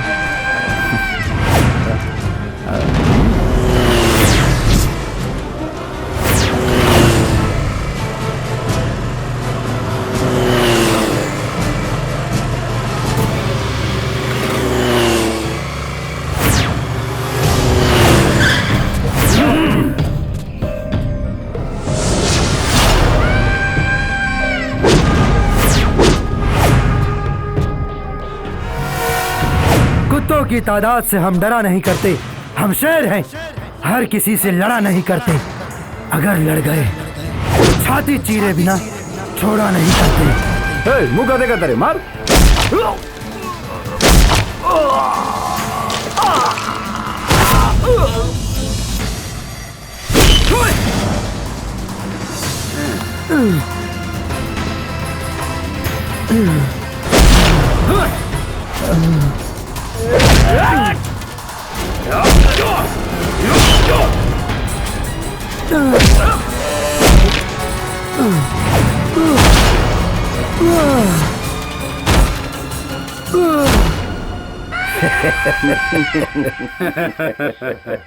अभी भी सांस बाकी बा, कहानी इनकर खत्म करही के पड़ी।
बाबूजी, बाबूजी। अरे बेटा विजय। बाबूजी तू ठीक तो बड़ा ना? अरे हम तो ठीक बनी, बाकी तोहरा ऐसा इकुल चोट कैसन बेटा? अरे बाबूजी इकुल छोड़ा ना, तू खाली बतावा तू ठीक बड़ा ना? हम ठीक बानी, बाकी ई बतावा तारा रहे के चाहिए अपनी ससुराल में अपनी मेहरारू संगे। ससुराल मेहरारू? अगर हमरा पता रहे कि हमार बिया समझौता के तहत करल बड़ा तो हम पहले ही मना कर दिले रहती। एक बात हमेशा याद रखिए बाबूजी, हमारा जीवन पर सबसे पहला अधिकार सिर्फ और सिर्फ तुहार बा। अरे पति पत्नी का रिश्ता तो समाज के लोग बनावेला, बाकी पिता पुत्र के रिश्ता तो भगवान के यहाँ से बन के आवेला बाबूजी। अरे बेटा तो हम जात कहाँ बनी, आखिर घर और गृहस्थी भी देखे खातिर आदमी चाहिए न तुअरवा पर। अरे बाबूजी तो कबले अपन हाथ जराएम। अरे पतोहिया के हाथ से खाना खाएम कि ना खाएम? खाई बेटा खाई, खूब खाए। बाकी बेटा समय और परिस्थिति के हिसाब से इंसान के चले के जाए, और तहरा ससुरारी अपना जाए के पड़ी ना तो तहरा ससुर के ई जनाई कि तुहार ई बाप अपना बात से मुकर गए। सही कहा था नहीं बाबूजी। अच्छा बाबूजी, अब हम जैसे जैसे आपके कहत जाए वैसे ना वैसे ना आप खाली करत जाए। ठीक बा बेटा। हमने बाप बेटा के बीच में जौन परिस्थिति हमार ससुर जी पैदा करे के चाहता रन, अब उनका के दिखाइब कि दामाद के असली रंग का होला। धीरे कराना।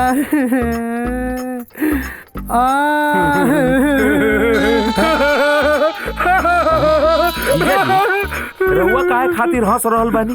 पता न काहे बचपने से जब केहू की तकलीफ होला और उ रोवला हमरा के ढेर हंसी आवेला।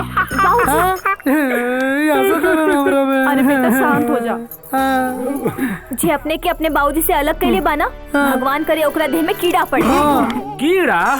ओकर शरीर जो बा उ सड़ गल के गिर जाए, चौराहा पे ओकर लाश पड़ल रहे, कुत्ता न पूछे। अरे बस इतने ना, बल्कि जब ओकर लहसिया जलावल जाओ तो खाली आधा शरीर जले और आधा शरीर वैसे ना पड़ल रहे। अरे बेटा सब बोला है, असुब काहे बोले के अपना मुंह से? क्योंकि काहे गाड़ी देवे के? ए हमार दुलरुआ सार। अरे काहे ऐसन बोलत है? काहे लाश जरी है? अब रहल बात तोरा बाबूजी के, तो उनका खोज के हम ले आई, ई हमार गारंटी हो। हाँ ठीक बा। अब ठीक बा। क्राइम रिपोर्ट देखने वाले सभी दर्शकों को अमित शुक्ला का सावधान और सचेत भरा नमस्कार। आज मैं आपको ऐसी खबर से अवगत कराने जा रहा हूँ जिसे सुनकर आपके शरीर के सारे रोए खड़े हो जाएंगे और साथ में आप भी। इसलिए चैन से सोना है तो जाग जाइए, वरना शहर छोड़कर भाग जाइए विद तकिया बिस्तर सहित, क्योंकि आपके शहर में आगमन हो चुका है इंस्पेक्टर धाकर सिंह का। और इंस्पेक्टर धाकर सिंह के धाक से बड़े बड़े मुजरिम कांप जाते हैं। तो अरे गहरे नद्दू खैरों की औकात थी क्या? इंस्पेक्टर धाकर सिंह सिर्फ धोता नहीं, सीधे सर में गोली मारता है। इसलिए सावधान रहिए, सचेत रहिए और जगे रहिए रात भर। वाह! तो मिलते हैं एक छोटे से ब्रेक। वाह वाह वाह वाह वाह, जियो आ गेल हमार आदमी। अब तो हम बस जाता नहीं। अरे बेटा कहाँ? कहाँ? जे हमरा बाबूजी के गायब कैले बना ओकरा खिलाफ केस करे। अब तो सीधा ओकरा माथा के बीचों बीचों गोली ठोकी है। जा रहल बानी, छोड़ा बना ओकरा। बाबूजी अरे कहाँ है बेटी? काहे बड़ावतानी? जाए दी ना वहाँ के। जौन हमके पता बा वो तोहरा के ना पता बा, और जौन तोहरा के पता बा वो हमरा के ना पता बा। ज्यादा क्यों के कुछ ना पता बा। चित्रहार देखा लोग, सारे चैनल कहाँ लगा देनी हम।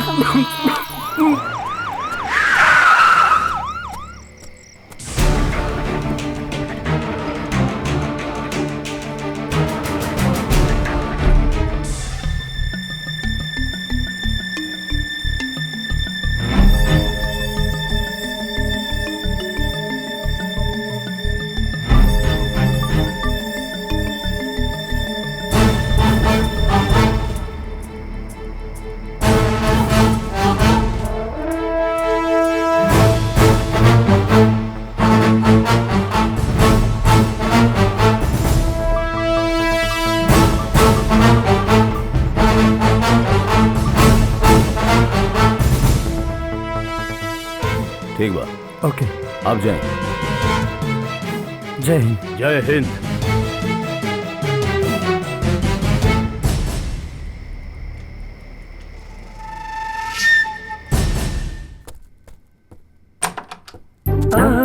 आइए आपका इंतजार था।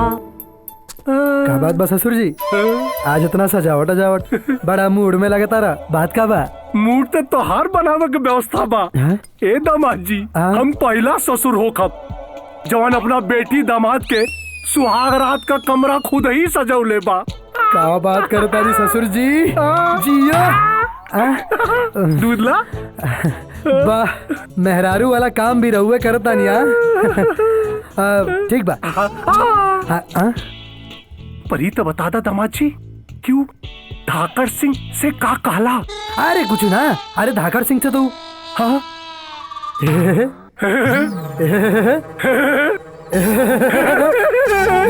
अरे तो काल तो के पता चली कि का कहानी है। बाकी आज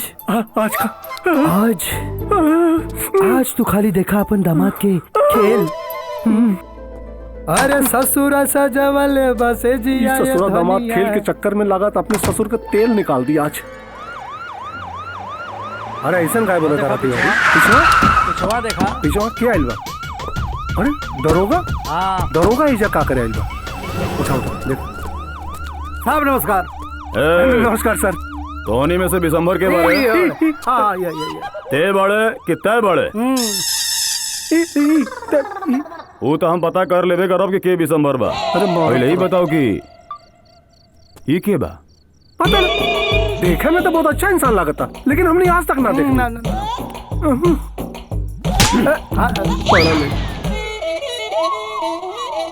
चाचा जी के संग शादी के दिन से गायब भाई। तो हर बेटिया के शादी रहे तो नहीं हेरवा कि हमारा हेरे के पड़ी। रहुआ पता लगा ले शहर का दरोगा बनी रहुआ तो रहुए खोजब हम का खोजी? खोज तो लेबे करब हम, लेकिन जौना दिन किडनैपर के पता चल जाई ना तो ठोक देबो करा के। रहुआ का ही परेशान हो, हमने पता लगा ले का तिवारी। हमने एक्सपर्ट है यमन। पता कर ले कितना दिन में? हाँ 7 दिन। 8 की 7 कितना तिवारी? 5 दिन। ढेर ना बोलत हुआ। हाँ 7 दिन। 7 दिन। हाँ 7 दिन। हाँ ख्याल रखिए। हाँ जी। धाकड़। हाँ इंस्पेक्टर धाकड़ नाम है हमार। बड़ा बड़ा अपराधी जो हमारे धाक में फंस जाले तो तू लोग कौन खेत के उड़ा बड़ा।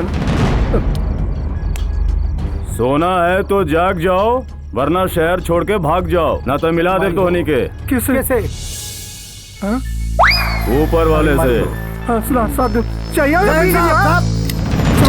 कहानी तो से चाय पियावत हवा तो से कहानी तो सनी भारी हो अपन कुंडली के पंडित के दिखाता, लेकिन तू मन बा कहाँ तोरा चक्कर मार बटवा पिटा चाय न देता ओके फिर लौट के चली आई। बाय सारा टेंशन दूर हो जाए। चकना सरवा पहला बार जिंदगी में शराब पी रहल बानी ए दामाद के चलते। हो विश्वंभर बाबू ये दामाद कहा जिनो के दामाद का परिभाषा जाने ली ना? दामाद 3 तरह के होले। पहला दामाद, दूसरा दमदमा और तीसरा दमदुल्ली। दामाद वो होला कि शादी ब्याह भइला के बाद पलट के अपने ससुरारी का भाव आवेला ना, और दमदमा हर त्योहार पे हर साल 2 साल पे 2 चक्कर मार देले। और तीसरा दमदुल्ली ब्याह के बाद अपन पाँव जमा ले वेला अंगत की ना तोहरे ससुरारिया में ससुर के अपने प्रॉपर्टी पे ओकर रहेला नजर, वो सारा है दमदुल्ली। ठीक, अगर दमदुल्ली के सबक ना सिखौनी ना तो हमरो नाम बिसंभर ना। हाँ बिल्कुल सही, लेकिन सबक सिखाए कैसे? जो बात सही है ये पता रात तो यहाँ बैठ के अपना पैसा से दारू पीती हो तोहनी की पियोती खा रहे। अरे हमरे मन में कोई आइडिया आइल बा। अरे अपन महेंद्र चचा हवा ना। चच्चा न बोल बच्चा। बिल्कुल चच्चा के बच्चा इनकी संपत्ति पे कुंडली मार के बैठल हवे। अरे हमार बतिया तो सुनी जा। बोल। उनका फोटो के पोस्टर बनवा के अच्छा और इस सब जगह चिपकवा दे और 20 लाख रुपए इनाम रख दी। क्या बात है, वाह वेरी गुड। 20 लाख रुपया तैसे बोले जैसे 20 रुपया के दिए 20 लाख रुपया तोर बाप विश्वंभर बाबू। अच्छा विश्वंभर बाबू देखा इमरजेंसी में कंजूसी मत किया कर। आई जो धाकर सिंह गोली हो इनके बाप के नाम पे ना तोहरे नाम पे लिखल हो। खर्चा करा। हाँ कुछ कम ना हो? 250 कम करा दे। Thank you. हाँ दे 20 लाख रुपया। ओके। एक बेरू महेंद्र मिल जाए फिर दामाद के बताई कि ससुर और दामाद में का फर्क होला। यस सर। अरे तनी कम दारू पिया सर इन्हीं का माल हड़पत बड़ा। अब ना पिया चढ़ गई दारू। अरे ले ली।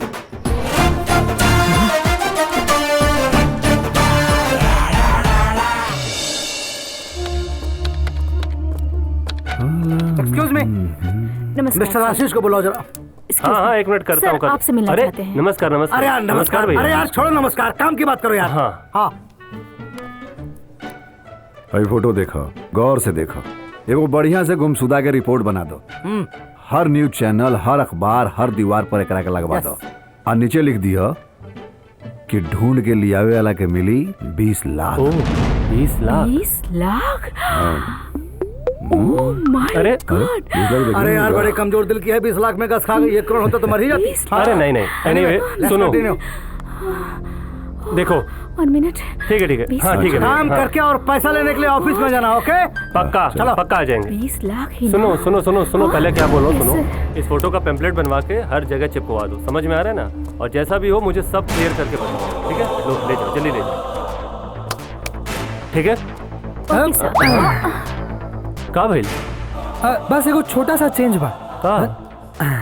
ई फोटो की जगह पे ई फोटो लगावे के बाद। ओके सर। अच्छा हमनी के पैसा से मतलब है ई होके चाहे ऊ, ठीक है? ये लो। और एगो छोटा सा खास बात रहे, इम्पोर्टेंट बात कि फोटो के ऊपर ना लापता तनी बड़ा लिखो है। ओके ओके ओके ओके सर। ठीक बा। थैंक यू सर। लापता बड़ा होना चाहिए। चल ला ससुर जी, जितना चाल चले के बाद चल ला, बाकी देखत जा ससुरा बड़ा सतावेला की दमाद।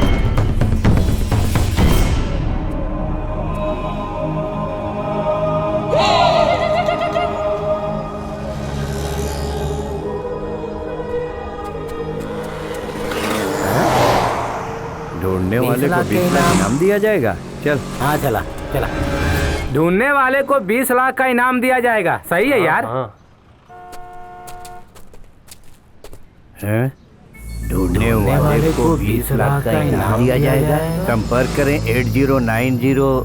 अरे भैया जो भी इस व्यक्ति को ढूंढेगा वो तो माला माल हो जाएगा, लेकिन ढूंढे कहाँ हम? हैं? अरे भाई हो देखा। अरे हाँ 20 लाख पकड़ो इसे। 20 लाख का इनाम। अरे पागल हो गया? छोड़ो मुझे। अरे हाँ हो जाएगा। अरे अरे पुलिस स्टेशन कहाँ लेके आई रे पानी? पुलिस स्टेशन हम क्या? हमारा फोटो अब हमार। इंस्पेक्टर साहब इली अपन अपराधी और निकाले इनाम के 20 लाख रुपया। पहला बेर ऐसा आदमी से भेटाइल बनी की जौन की खुद के ढूंढे खाती 20 लाख रुपए के इनाम खुदे रख ले बा। गलत फहमी है। रउआ धागड़ बनी।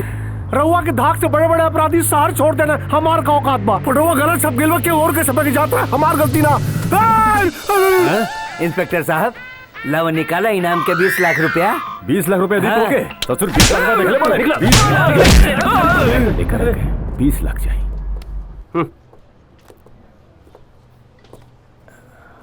रमेश। हाँ साहब। चाय ले आओ। हाँ साहब ला रहे हैं। तिवारी कहाँ? तिवारी यार काम तुम लोग ठीक से करो यार। खड़ा खड़ा हो। पूछ काहे मरनी? काहे मरला? महेंद्र की जगह बिशंबर का फोटो के डाला। अब बिशंबर कौन? अरे हम बिशंबर पगला और के बिशंबर? अरे ये नहीं कह सकत। महेंद्र का फोटो दिया बा। अरे पगले बड़ा दोनों बाप बेटा। ये सब छोड़ा, हमारा पैसा के दी। पैसा? ओ अच्छा 1 मिनट। कैसे पैसा रे? तू जोन पोस्टर छपे रहा जगह छपोलो जाके मांगा उसे। ये रहा ससुरा, ये चपला था। करे सारे गलत फोटो छाप दे ले हो। हमरा के जॉन मिलल उहे छपले बानी। पैसा हमारे पैसा ले आल मार। अजीब आदमी बाड़े से। तोला से कुछ ना होई।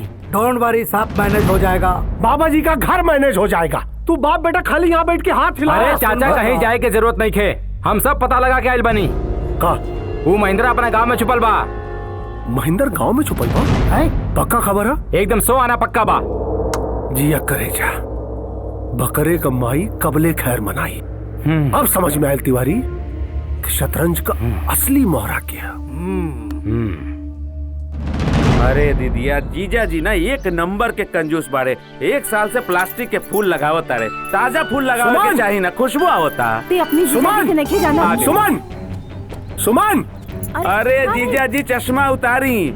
जगन जगन खड़ा बाजा। अरे गधा, ये गधा कब्बो घोड़ा ना बन पाई। हम सुमन की बुलाता नहीं। सुमन बाबूजी काहे चिल्लात बानी? हाँ तू चिंता मत करा। ये कुल इनके उम्र क्या सर? हाँ तू सब छोड़ा, पहले ही बतावा। हम सुन रहा बानी कि तू हमरा के जेल भेजे का तैयारी कर रहा बाड़ा। तब बता दा दामाद जी कि कहिया जेल भेजबा। रउआ कब जाए के चाहता नहीं ससुर जी? जेल चक्की पीसे खातिर। अरे चुप, मुंह बंद करो एकर। चुप रहो। जेल हम ना दामाद जी, जेल तब तू जइबा। काहे? हमरा पे झूठा मुकदमा दर्ज करावे के जुर्म में। हाँ, काहे कि जब पता चली ना कि तोहार बाप मिल गइल बा तो उ जौन धाकड़ सिंह बा ना ओकर तक धकधकी बंद करवा दे और दूध के पानी और पानी के दूध के दे। अरे मर्दवा, मिलावटी आदमी हमेशा मिलावटे बात करी। अरे दूध के दूध और पानी के पानी होला मर्दे। अरे कम से कम मिसाल तो ठीक से दा। मिसाल ना, अब तो मसाल जली मसाल। अब तुम मरद तो हाँ तू जीजुआ गौशाला खोलवा का हो। चुप कर। ए दीदी देखले नहीं खे दूध पानी पनीर करता रे और उधर गौशाला में मशाल भी जलई हैं। हे भगवान, हे भगवान, का हो रहल बा कुछ समझ में नहीं आवत। बिलायती गाय कैसन रही? आज उनका खैर नाश्ता सब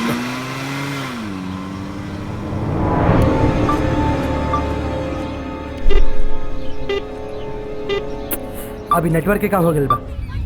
आजा। का हो? हाँ लग गइल। हे पंकज। हाँ हाँ विजय बोला, का बात बा? बाबूजी कहाँ बड़े? चाचा जी तो तीज के सामान लेके शहर निकल गए। अच्छा सुन, सुमन के पापा और तिवारी ना अभी जस्ट गाँव खातिर निकल बड़े, तो तू ना कुछ हो जाए। तू लोग के कुछ पता चले कि ना चाहिए। ठीक बा, तू चिंता मत करा। जे तरह आई लो वही तरह मुंह लटका के जाई लो। हाँ हाँ ऐसा ना होके चाहिए। हाँ हाँ चल रखता। हाँ एकदम एकदम ठीक बा भाई। चलो। का बात बा यार? विजय का फोन रहा।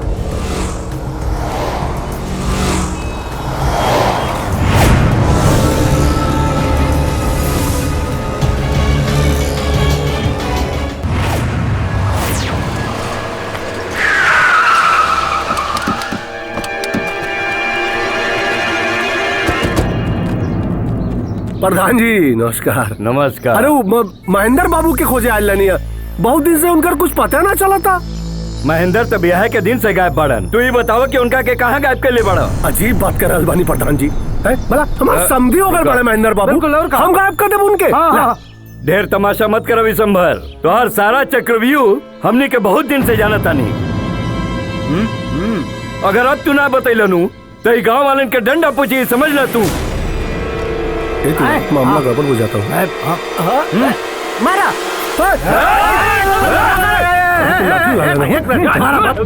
मारा बाबू। है भैया एक मिनट शांत से तुम लोग लठिया उठा लेला। सुना पे समर बाबू, कहीं मारे मरत और कहीं भागे मरत। ऐसा भागे में भलाई हो ना चाचा, बिना ले लेना चल जाई। अरे बिना फरियाले में हम फरियाले घंटा ले बता। अरे तू जा जाने के तो मैसेज देख ले। सर मारे मुंह फाड़ जाए।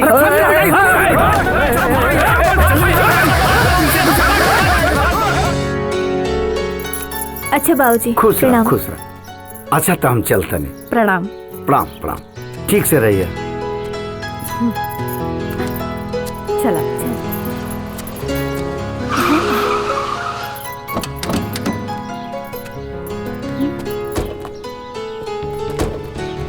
के रहल रे? एक मिनट, जौन गए लोग के रहल? हमारे ससुर जी रहे। अरे एकरा माइक केकरा माई के? अरे तोरा माइक रउआ भी ना कुछ भी बोले ली। अरे बुढ़ा के पकड़ बुढ़ा के। अरे उड़ाल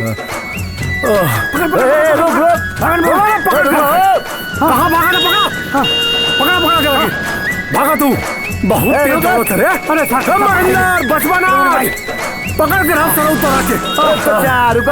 बहुत दौड़त बारे। बड़ा मोटा मार दौड़ाऊ। इंस्पेक्टर धाकर सिंह का इलाके में आके गुंडई करता है। गुंडई कर बे। अरे गुंडई कर बेटे। चल रउआ से कॉले रही ना, एक हफ्ता के भीतर महेंद्र के ढूंढ के लिए आई। एक हफ्ता विधवा न कल महेंद्र हाजिर। बहुत लोग छुपी बहुत बहुत दौड़। ए तिवारी तनी पर्दा हटावा। पर्दा हटा दो, जमुना दिखा दो, हम प्यार करने वाले हैं। बहुत दौड़ोला। फाइनली धपक के पकड़ी ले रही हमने। धप धपक। ई महेंद्र हाँ। यस सर महेंद्र है। क्या करता रहे? गलती हो गई। गलती साहब हम रुके कि जाई? रुको 2-4 लात तू खा लो। अरे नहीं बूढ़ बकरी। यहाँ रे गलती हो गई। मत मारी।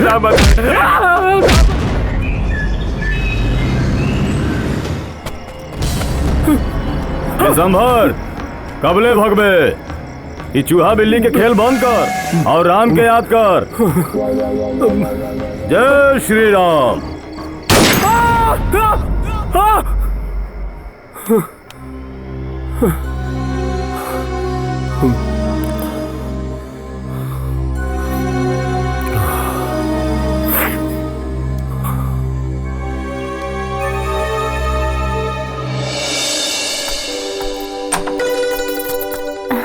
ली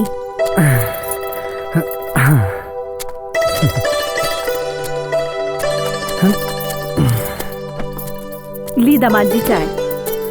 हाँ। अरे दामाद जी कैसन बनी? बस ससुरारी में चाय काट रहल बानी। हानू। हाँ। काटी और काटी और काटी और काटी चाय पी। हाँ। ए दीदिया, हाँ? ये 56 छुरी कहाँ बारे? 56 छुरी के हा? अरे 56 वर्षीय, अब तक 56 अंगूठा छाप हमारे जीजा श्री। अरे गए लोहिया के 54-58 के हिसाब किताब करे। ऐसा काहे बोलो तने बाबूजी के बारे में? अरे हमर जान का तू इतना सीरियस ले लेवेलू? वो तो हम तो अपना ससुर जी के बारे में तनी सा मजाक करत रहनी है। दामाद जी जीजा जी के बारे में बिल्कुल सही बोल रहल बारे। देखा लो आ गई ले। माफ कर दी दामाद जी, हमार जियल हराम हो गई बा। इका कहता नहीं बाबूजी? सच कहता नहीं बेटा, समझाई ना दामाद जी। ये सच है कि हम धाकड़ सिंह से घबरा गए बानी, लेकिन बात धाकड़ सिंह के ना बाबू। अब हमार हृदय परिवर्तन हो गई बा। हमरा के एहसास भइल कि हम बहुत बड़ पापी बानी और अपने दोस्त की दौलत के लालच में छोड़ देनी हम। ए दामाद जी, गलती हो गई, हमरा से माफ कर दे। बहुत तकलीफ देले बानी तोरा के, माफ कर दा हमरा के। माफ कर दा ए पाहुन। ससुर जी, रवा जौन हमरा साथे कैले बानी वो तो हमरा फिर भी बर्दाश्त बा, बाकी रवा जौन हमरा बाबूजी के साथे कैले बानी ना, हम तोरा बाबूजी से माफी मांगे खातिर तैयार बानी। तुमके एक बार महेंद्र से मिलवा दा, हम ओकर पैर पकड़ के माफी मांगब। हाँ माफ कर दा।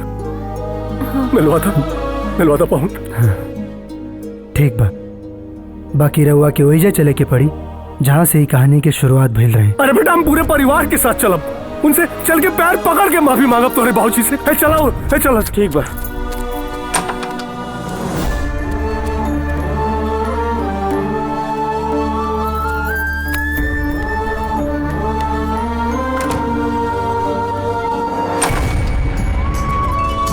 आई अब चलो चलो। हाँ जी।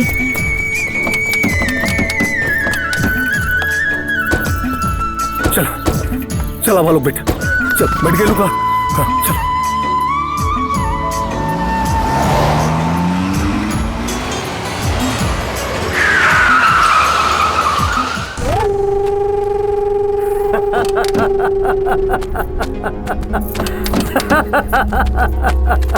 स्वागतम स्वागतम विश्वम्भर बाबू। समधी मिलन करे जा रहल बड़ा, बाकी तोहरे समधी की तो हम खुद ले आयल बानी। वो देख ला।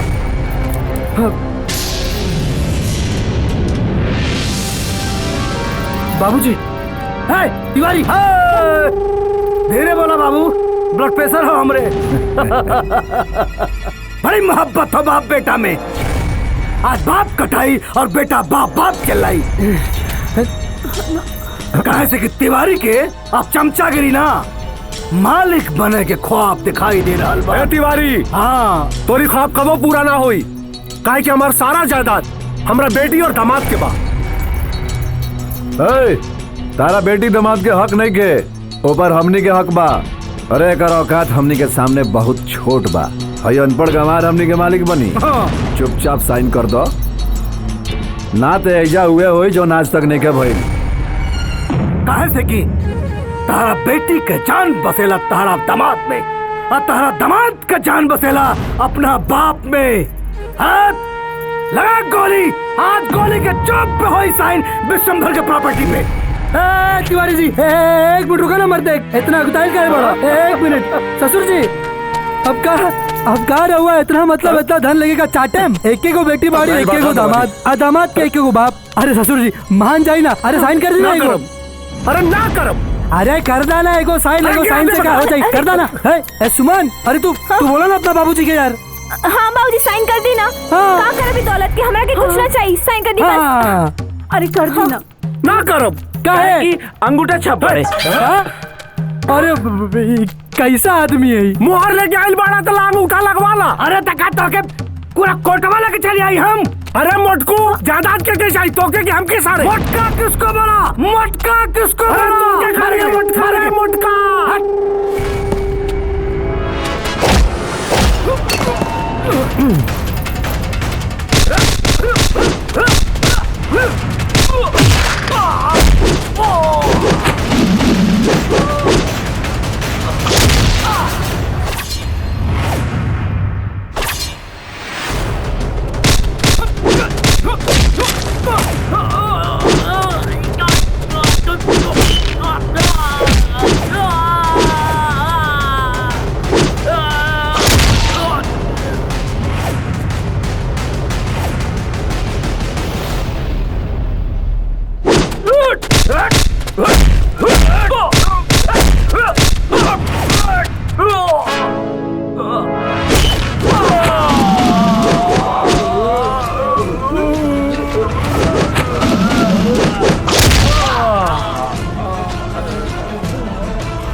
हेलो, हाँ धाकर सर बोल रहे हैं क्या इंस्पेक्टर साहब?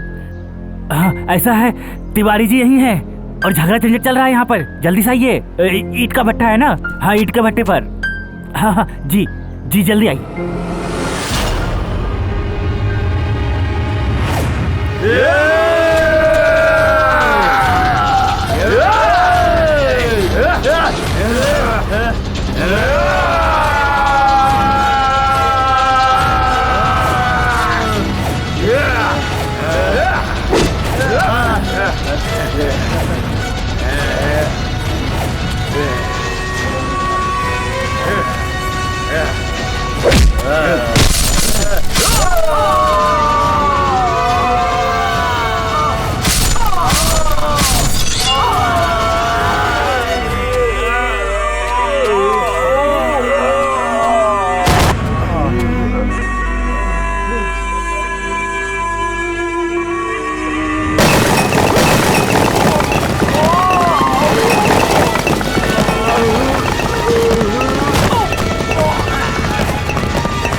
जायदाद चाहिए तो रख, हाँ? प्रॉपर्टी चाहिए। अरे मोटू, प्रॉपर्टी चाहिए तो ले ला।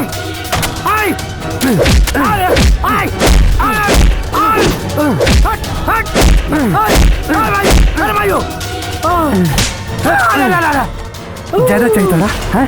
ज्यादा चाहिए। 2 रुपया के बिस्किट खाई के सहूर नहीं खाता। ज्यादा चाहिए।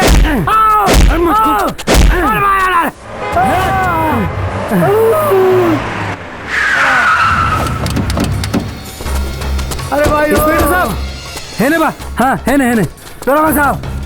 तब हो तिवारी जी, इंस्पेक्टर धाकड़ नाम है हमार। अच्छा का धाकड़, बड़ा से बड़ा अपराधी हमारा धाक में फंस जाले। तू कौन खेत के हो रहा बड़ा? बाबूजी रवा ठीक तो बानी ना? हाँ बाबू एकदम हम ठीक बानी। तहरा लेखा बेटा जेकरा होके ओकर केहू का बिगाड़ सके। बाबूजी चल रे उठाओ एकरा के। उठाओ। ले जा दरोगा जी, बड़ा चर्बी चढ़ल रहे मोटकू के जायदाद चाहिए हमार।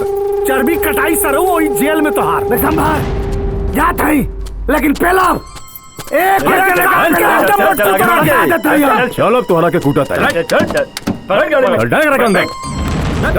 चला बाबूजी चला।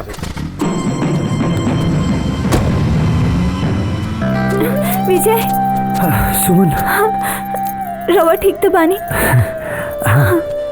हमरा के माफ करा महेंद्र, हम अपना लालच के भंवर में एक कदर फंस गए रही कि अपना बेटी और दामाद के भविष्य के बारे में भी ना सोचनी। अरे नहीं भाई, जे सुबह के भुलाई शाम के घरे आ जाला ओके भुलाई ना कहल जाला। आवा गले मिलो भाई। अरे बेटा, अपना ससुर के पैर छुआ और अब तू ससुरारी जा। बाबूजी विदाई फाइनल विदाई है ना? मने हुमे कोनो रोड़ा बकाब। हाँ इनका पे कोनो भरोसा नहीं के। भरोसा नहीं के? अरे आपका हम पेपर पे साइन करके दी का ना, अंगूठा लगा के दी। उतार के मारा ससुर। अब देखो सुमन, अब हमार ससुर के बाद अगर कहीं तोहार ससुर के इरादा बदले ना, ऐसे पहले हमने के अपन मामला सेट कर लिया। अपन पसंदीदा फिल्म देखे खातिर डाउनलोड करी दंगल प्ले ऐप।